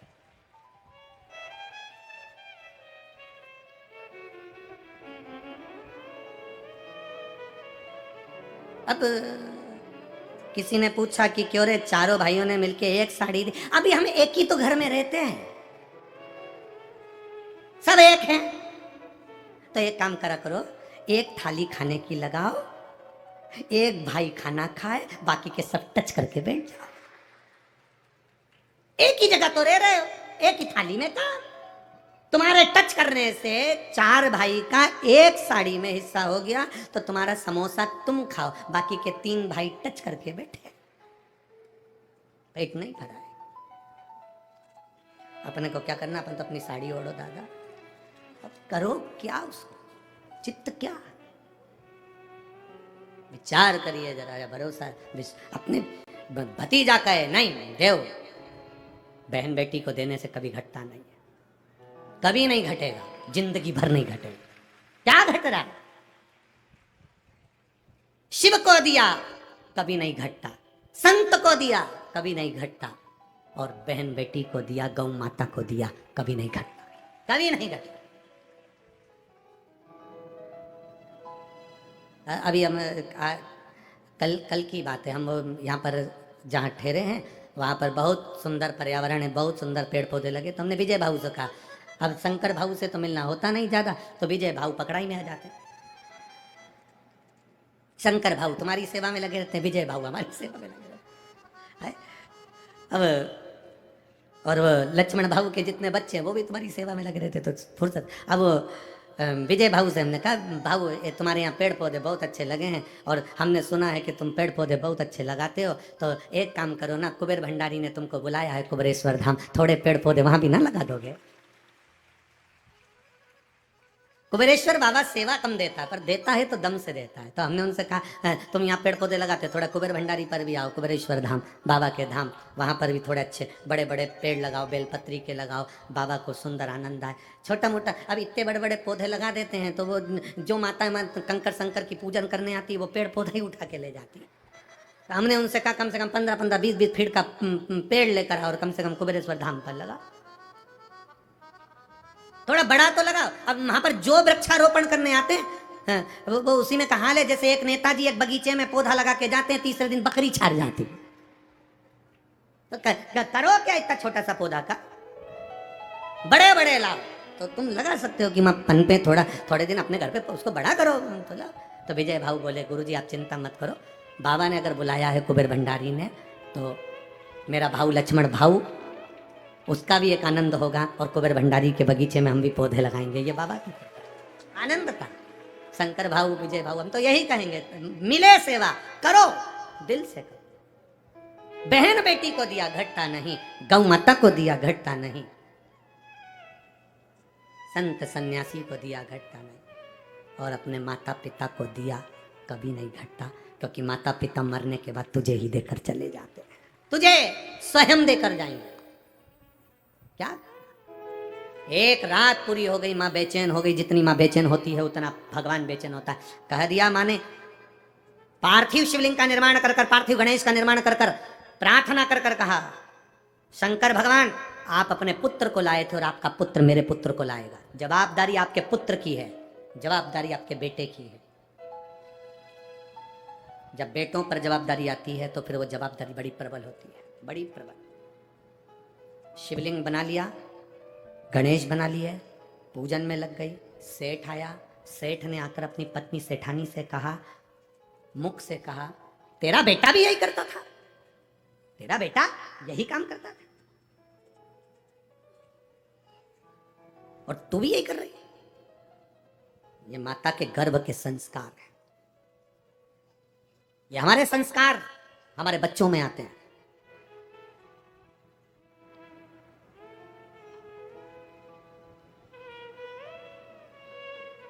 बहुत ध्यान देना,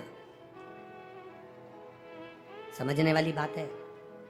शुगर की बीमारी पिता को है तो बेटे को भी होगी और बोलो जम के बेटी को भी होगी। बोलो सही है कि गलत है? डॉक्टर के पास दिखाने जाओगे तो पूछ लेगा, क्यों तुम्हारे यहाँ किसी को शुगर थी क्या, तुम्हारे यहाँ किसी को बीपी था, तुम्हारे यहाँ किसी को ये बीमारी थी? डॉक्टर पूछता है। जे बीमारी के लक्षण, बीमारी का थोड़ा थोड़ा लक्षण अपने वंश में चला आता है। अगर पिता को शुगर थी, दादा को शुगर थी, तो बच्चों में धीरे धीरे वो आएगी, आती है। वो ब्लड की बीमारी है। अगर शुगर तुम्हारे पोते तक आ सकती है तो शंकर का भजन भी तुम्हारे पोते तक आना चाहिए। शुगर अगर तुम्हारी बेटी तक जा सकती है, नाती पंथी तक जा सकती है, तो भगवान का भजन भी नाती और पंथी तक जाना चाहिए। ये ब्लड के अनुसार चलना चाहिए। वक्त बदले बदल जाने दो, पर खून नहीं बदलना चाहिए, सनातन धर्म का रहना चाहिए। ये कैसे बदल जाए?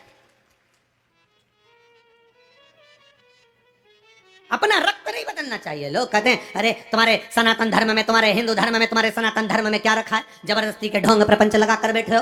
क्या रखा है सनातन धर्म में? उनसे कह देना झूठा खा लूंगा पर किसी दूसरे धर्म में नहीं जाऊंगा, अपने धर्म को महान बनाऊंगा, सनातन धर्म की श्रेष्ठता पाऊंगा,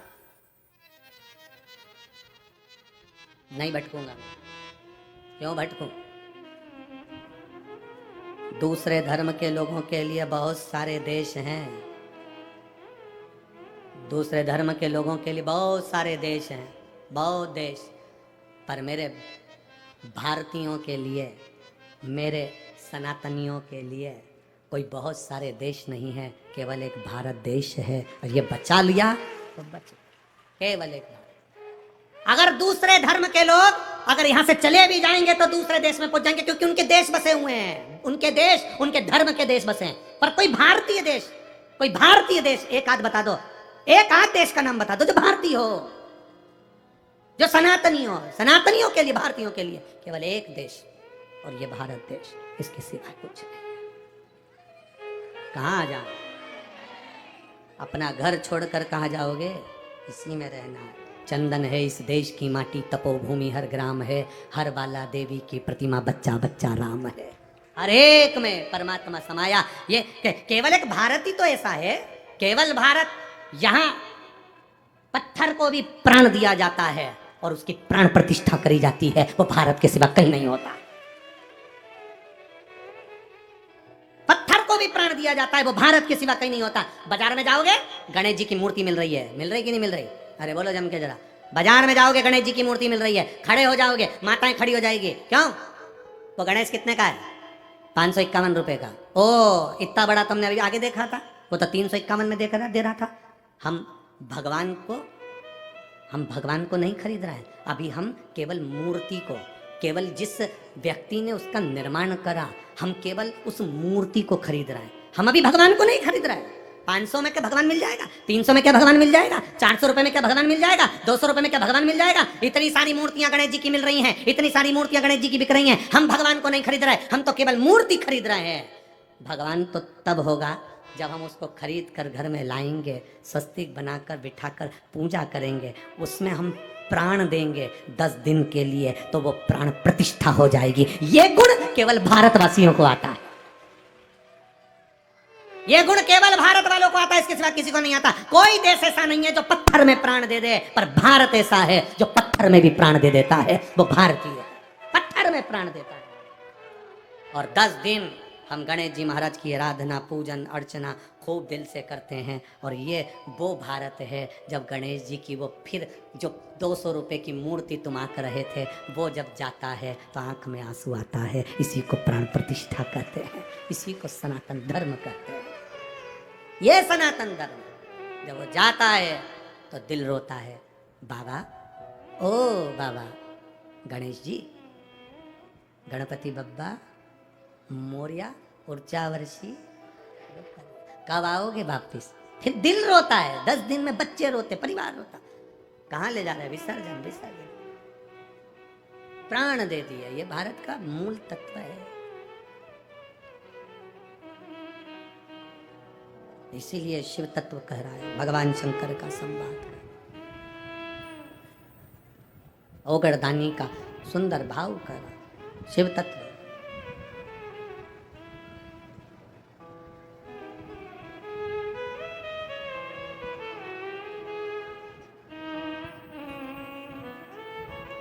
और जब बल्लाल की मां ने मांगा, गणेश जी महाराज पहुंचे। विश्वास दृढ़ था ना। अब ये नहीं कहा कि शंकर जी तुम जाना, तुम्हारा बेटा मेरा बेटे को लाएगा, तुम्हारा बेटा मेरे बेटे को लाएगा, और मेरा बेटा नहीं है वो भी तुम्हारा ही है। अभी तक हमने अपने संबंध बनाकर रखे, आप अपने संबंध छोड़कर परमात्मा का संबंध बनाइए। रिश्तेदारी अच्छी रखोगे तो कोई भी मिल लेगा, कोई भी।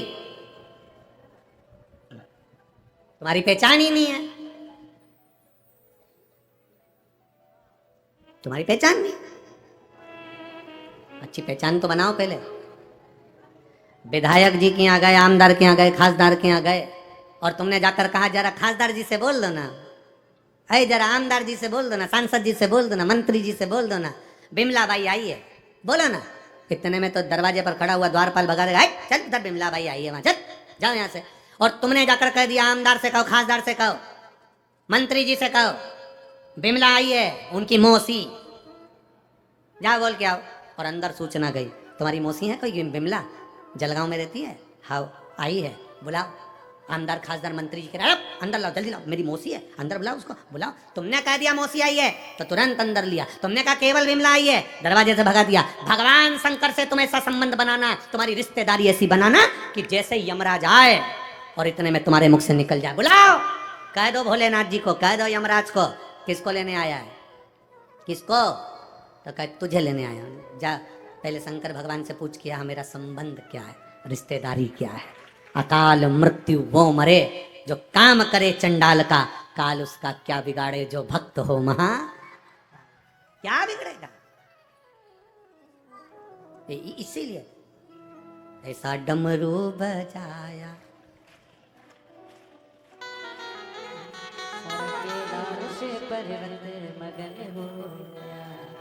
शिव तत्व की प्राप्ति हो। तेरे डमरू की धुन सुन के मैं काशी नगरी आई हूँ। तेरे डमरू की धुन सुन के मैं काशी नगरी आई हूँ। तेरे डमरू की धुन सुन के मैं काशी नगरी आई हूँ। तेरे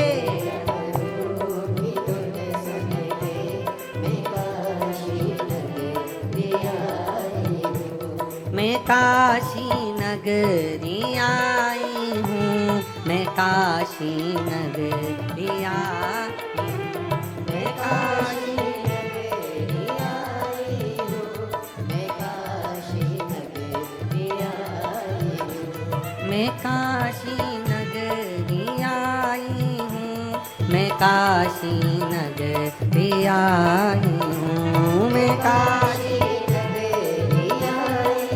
आओ से मेरे भोले ओ बम भोले मैं काशी नगरी आई हूँ।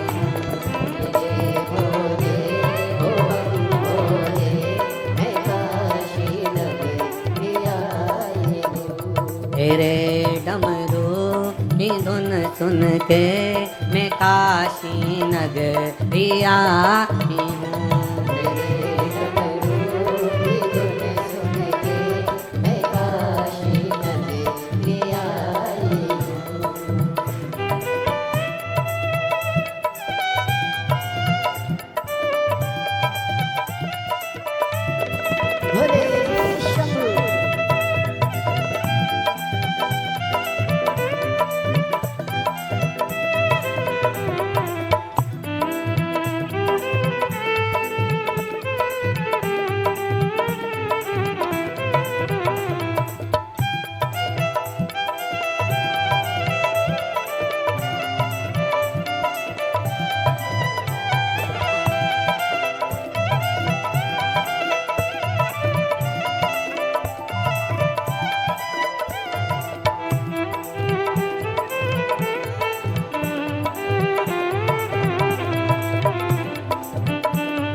सुना है हमने ओ भोले तेरी काशी में गंगा है। सुना है हमने ओ भोले तेरी काशी में गंगा है।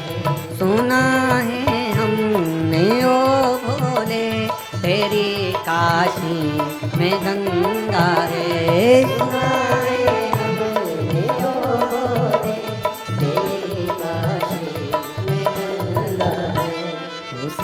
गंगा को नहाने को मैं काशी नगरी आई हूँ। उसी गंगा को मैं काशी नगरी आई हूँ। मेरे भोले ओ बम भोले मैं काशी नगरी आई हूँ। मेरे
सुना है हमने ओ भोले तेरी काशी में मुक्ति है। सुना है हमने ओ भोले तेरी सुना है हमने ओ भोले तेरी काशी में मुक्ति है। सुना है हमने ओ भोले तेरी काशी में मुक्ति है। उसी मुक्ति को पाने को मैं काशी नगरी आई हूँ। उसी मुक्ति को पाने को मैं काशी नगरी आई हूँ। मेरे भोले ओ बम भोले मैं काशी नगरी आई हूँ। मेरे भोले ओ बम भोले मैं काशी नगरी आई हूँ।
हमने ओ भोले तेरी काशी में गौरा है। सुना है हमने ओ भोले तेरी काशी में गौरा है। सुना है हमने ओ भोले तेरी काशी में गौरा है। सुना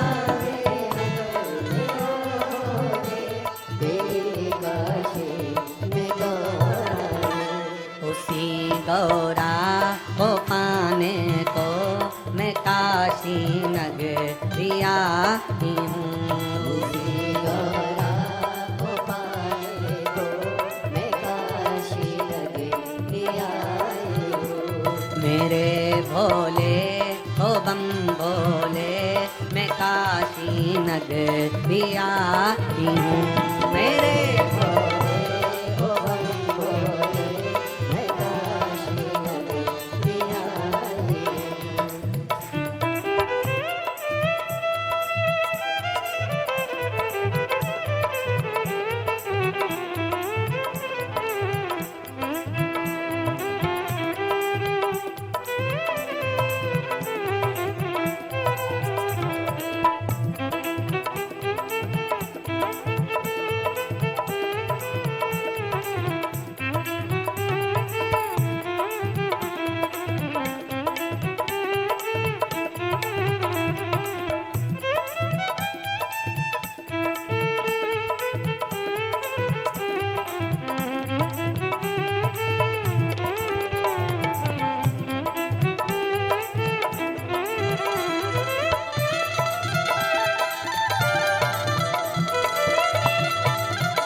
सुना है हमने ओ भोले तेरी काशी में गौरा है।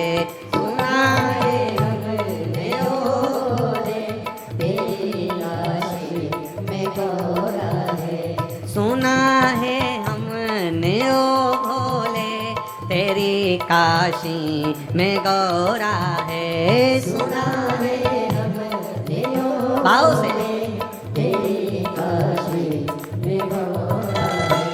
उसी गौरा को पाने को मैं काशी नगरिया हूँ। उसी गौरा को पाने को मैं काशी नगरिया हूँ। मेरे भोले ओ बम भोले मैं काशी नगरिया हूँ। मेरे भोले ओ बम भोले मैं काशी नगरिया हूँ। मैं काशी नगरिया हूँ। मैं काशी नगरिया हूँ। हार हार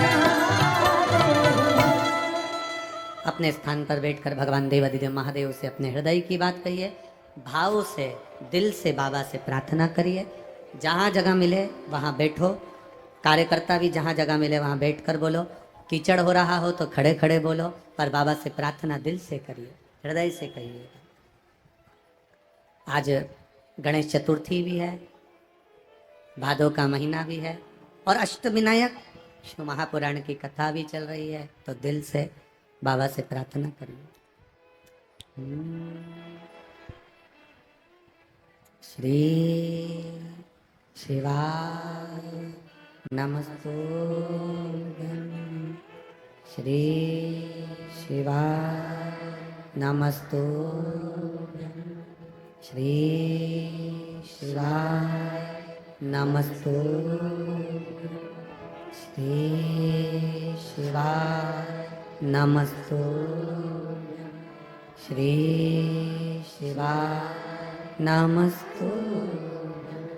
भोला सब दुख काटो ओ भोला सब दुख काटो। शिव शंकर जपूं तेरी माला, भोले बाबा जपूं तेरी माला। भोला सब दुख काटो ओ भोला सब दुख काटो। वेश है मंगल मंगलकारी, वेश है मंगल मंगलकारी। शमशान वासी हमारा, शमशान वासी हमारा। ओ भोला सब दुख काटो ओ भोला सब दुख काटो। शिव कथा कह रही है। बल्लाल को ढूंढने के लिए माँ ने जो प्रयास किया, बाद में शिव की शरणागति ली। बल्लाल को ढूंढने के लिए श्री गणेश जी महाराज पहुंचे और गणेश जी ने जाकर वृक्ष से उसको खोला।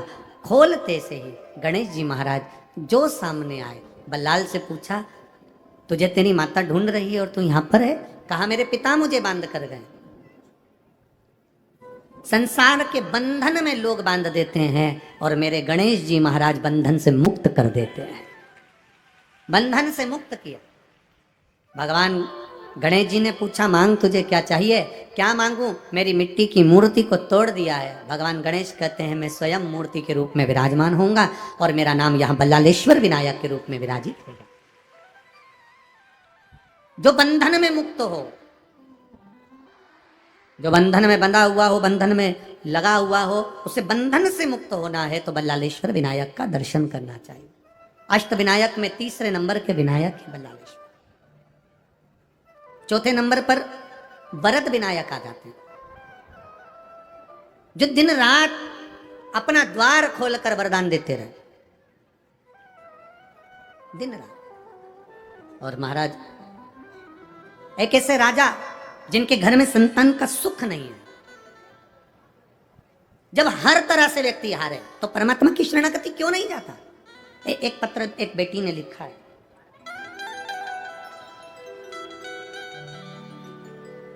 मेरा नाम कांचन विजय चौहान है, पीपले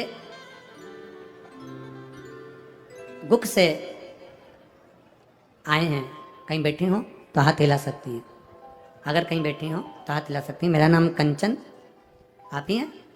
हाँ, एक बार हाथ हिला दीजिए। मेरा नाम कंचन विजय चौहान है, मैं पिपले गुक से आई हूँ। मैं पिपले गुरव, तुम समझ गए ना? तो मुंह ले तुम्हारा समझ ना हो, फिर भी बाबा की कृपा, पिपले गुरव से आए। ठीक है, सही पकड़े? हाँ ठीक है। गुरुदेव, मैं लोगों के बहकावे में आकर सनातन धर्म को छोड़ दिया था और क्रिश्चियन धर्म में पहुंच गई थी। गुरुदेव,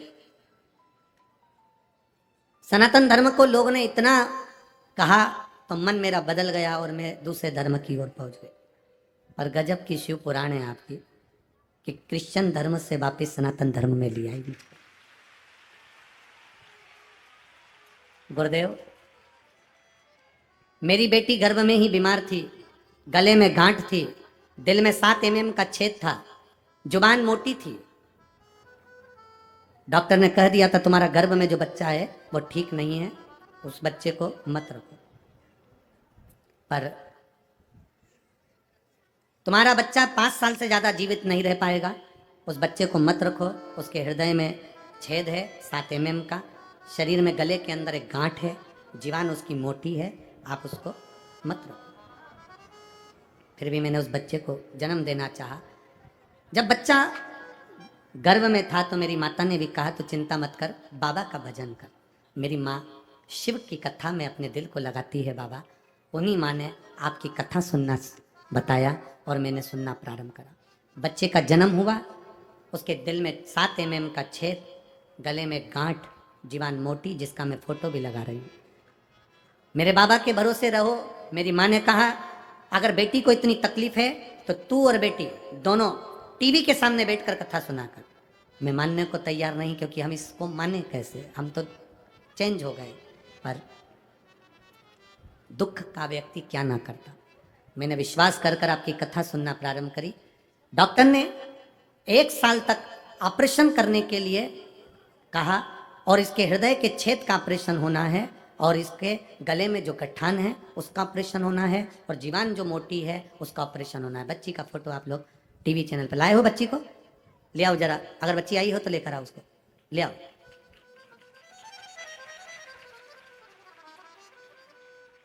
डॉक्टर उसके 7 mm छेद का, हृदय में जो छेद है उसका ऑपरेशन का तैयारी कर रहे हैं, उसके गले की गठान के ऑपरेशन की तैयारी कर रहे हैं। और मेरी माँ मुझे कथा सुनने का कहती है। मैंने 15 से 20 दिन मांगे डॉक्टर से और ऑपरेशन की तैयारी भी करते रहे और आपका जो मंत्र है श्री शिवाय नमस्तुभ्यम जपते रहे।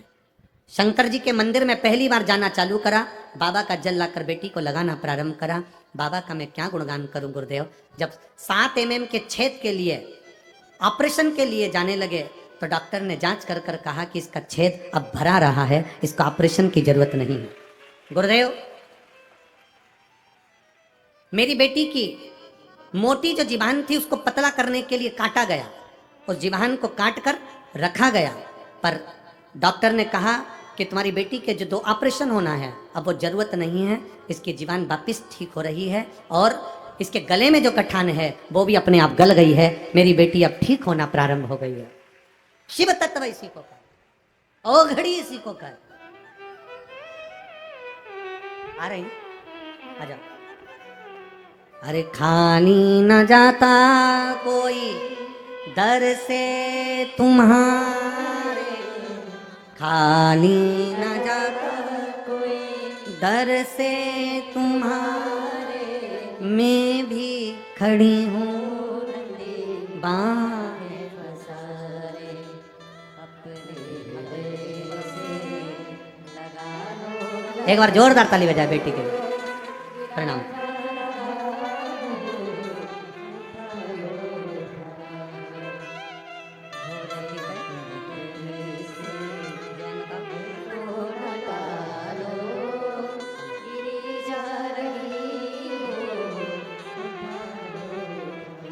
खुश हैं। एक बार जोरदार ताली बजा बेटी के लिए, बहुत बहुत बाबा की कृपा। शिव तत्व में क्या नहीं है। एक पत्र और बड़ा सुंदर आया है, देखिए इस पत्र को।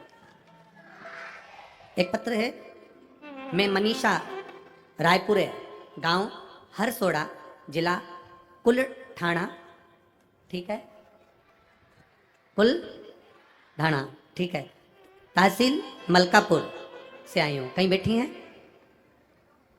कहीं बैठी हैं? हाथ हिला सकती हैं अगर कहीं बैठी हो तो। हैं उधर? ठीक है, हाथ हिला दो। बच्चा आया साथ में? गोदी में लो उसको। हाँ ठीक है, ला सकते हो, धीरे धीरे उसको लेकर आओ। मैं मनीषा, रायपुरे, गांव हरसोड़ा, जिला कुलठाणा, तहसील मलकापुर से आई हूँ। मेरा बच्चा आर्यन, जिसको अचानक से एक रोग हो गया जिसमें शरीर की नसें सब चोक होने लगी और वो चलने में असमर्थ हो गया, चल नहीं पाता था। डॉक्टर के अनुसार इसका रोग का कोई इलाज नहीं है, पर मैंने मेरे बाबा की कथा में सब कुछ देखा है। मैं टीवी पर आपके पत्र सुनती थी तो मेरा भी विश्वास जागा कि मेरे बेटे को मेरा बाबा चला सकता है, दूसरा कोई नहीं चला सकता। डॉक्टर ने कह दिया था इस बीमारी का इलाज नहीं, चल नहीं पाएगा, ये धीरे धीरे और बेकार हो जाएगा। तब अब करे तो करे क्या? डॉक्टर ने कहा कि इसका इलाज नहीं, 10 दिनों का डॉक्टर का इलाज लेकर मैं आईसीयू में बच्चे को रखी। 6 दिन तक पर कोई आराम नहीं लगा, बच्चा चलने में असमर्थ हो गया, गिर जाता, पड़ जाता, पर चल नहीं पाता। अब करूं तो करूं क्या? तब किसी से कहा कि मेरे बच्चे के लिए, तो उसने तुरंत कहा मेरे पास सीहोर का रुद्राक्ष रखा है, आप उस रुद्राक्ष को पानी में गला लो और रात को पानी में गला कर सुबह पानी शिव जी को चढ़ाओ। वो पानी चढ़ा हुआ तुम्हारे बेटे को तो दो और उसके शरीर पर लगाओ। मैंने अपने बेटे का इलाज कराना, दवाइयाँ लेती रही, इलाज कराती रही। 1 महीने तक मैंने बेटे को शिवजी पे चढ़ा हुआ जल लाकर शरीर पे लगाती और पिला देती। बाबा मैं क्या वर्णन करूं, डॉक्टर भी हाथ उठा दिए थे, फेंक दिए थे। आज मेरा बेटा ये शिव पुराण के कारण चलकर यहां तक आया है। ये शिव तत्व है, अवघड़ी है।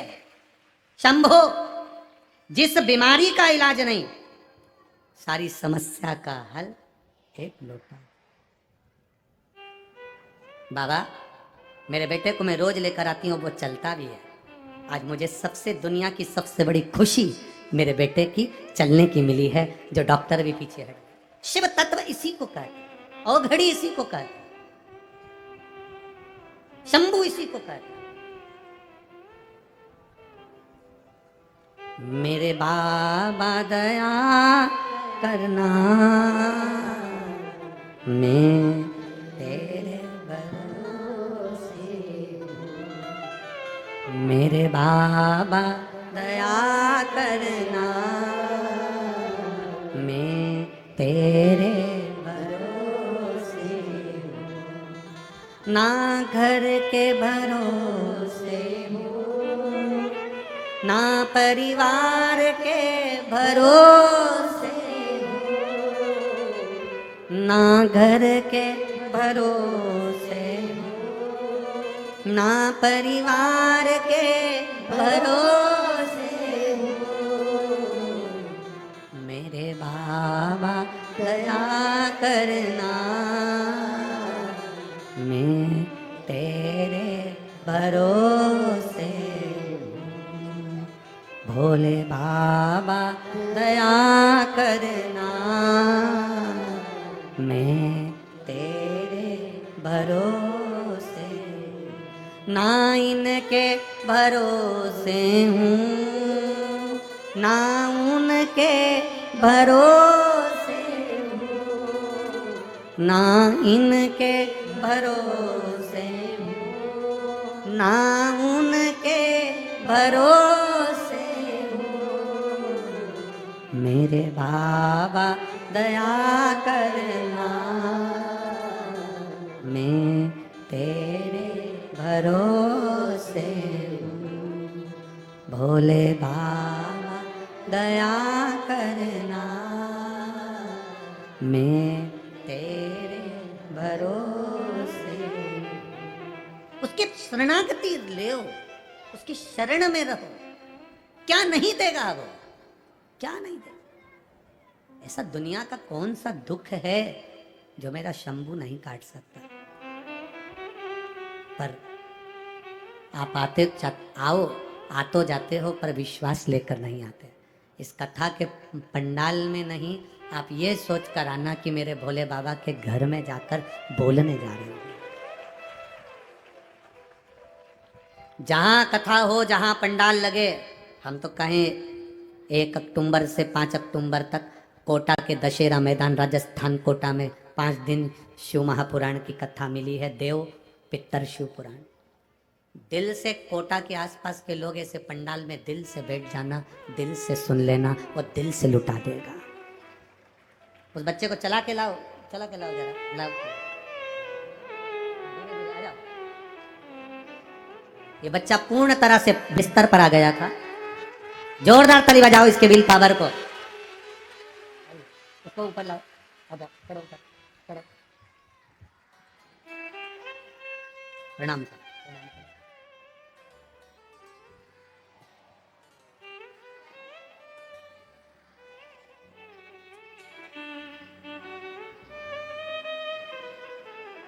जोरदार ताली बजाएं।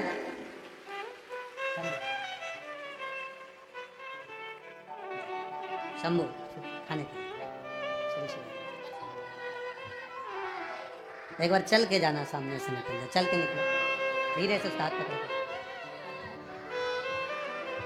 इधर सामने से निकल जा, चल के।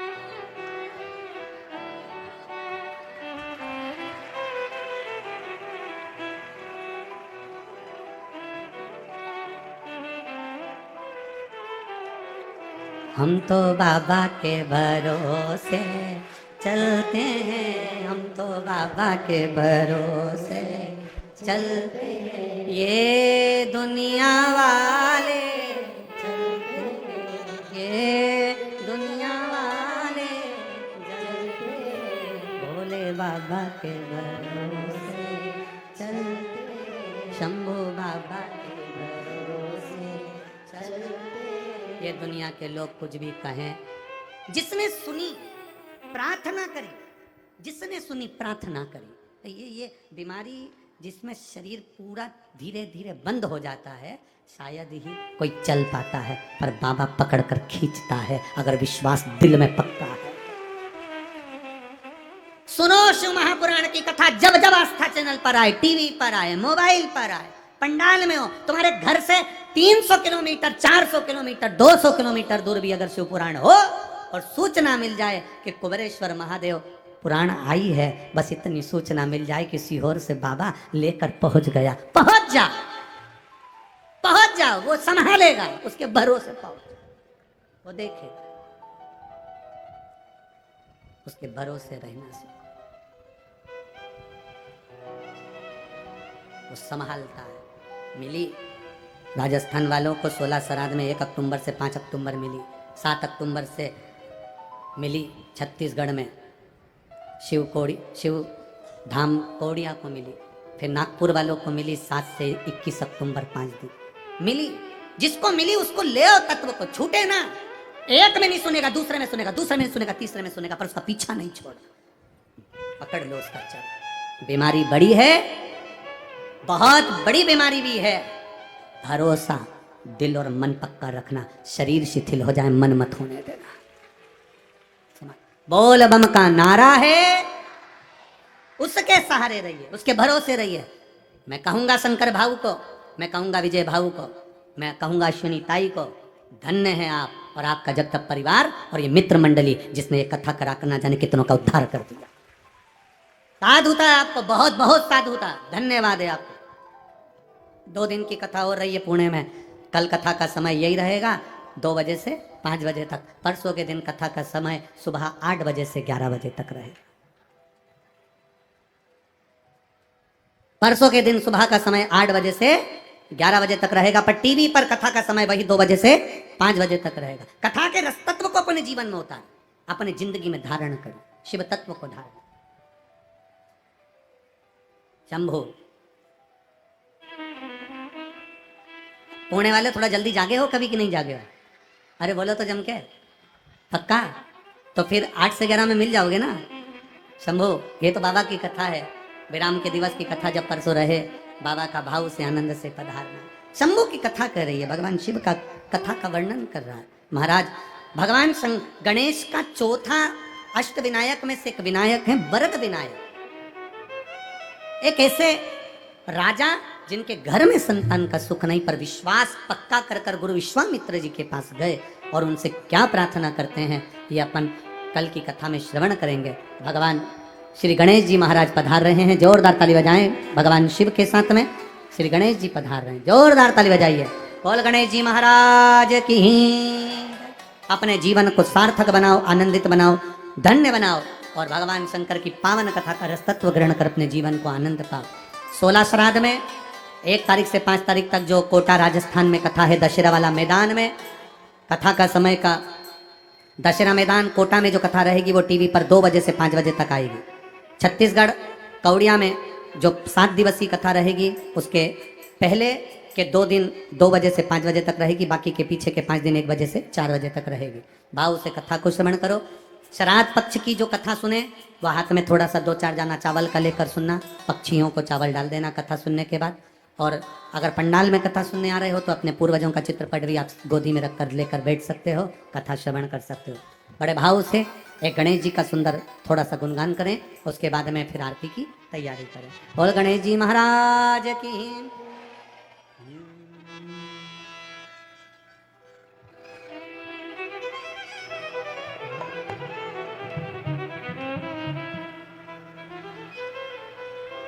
हे देवा देवा गणपति देवा तुमसे बढ़कर का जय हो। तुमसे बढ़कर का देवा देवा गणपति देवा तुमसे बढ़कर का हमें तुमसे बढ़कर का और तुम्हारे भक्त जनों में और तुम्हारे भक्त जनों में हमसे बढ़कर का हमसे बढ़कर का देवा देवा गणपति देवा तुमसे बढ़कर को स्वामी तुमसे बढ़कर को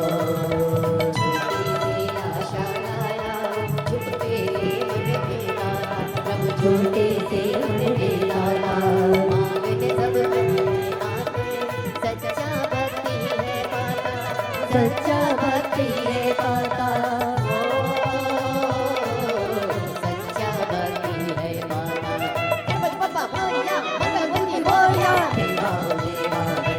देवा तुमसे बढ़कर को स्वामी तुमसे बढ़कर को देवा देवा गणपति देवा तुमसे बढ़कर को स्वामी तुमसे बढ़कर हर हर महा। जय जय श्री राधे। सभी भक्तों को हर हर महादेव सादा जैसे के साथ श्री शिवाय नमस्तुभ्यम।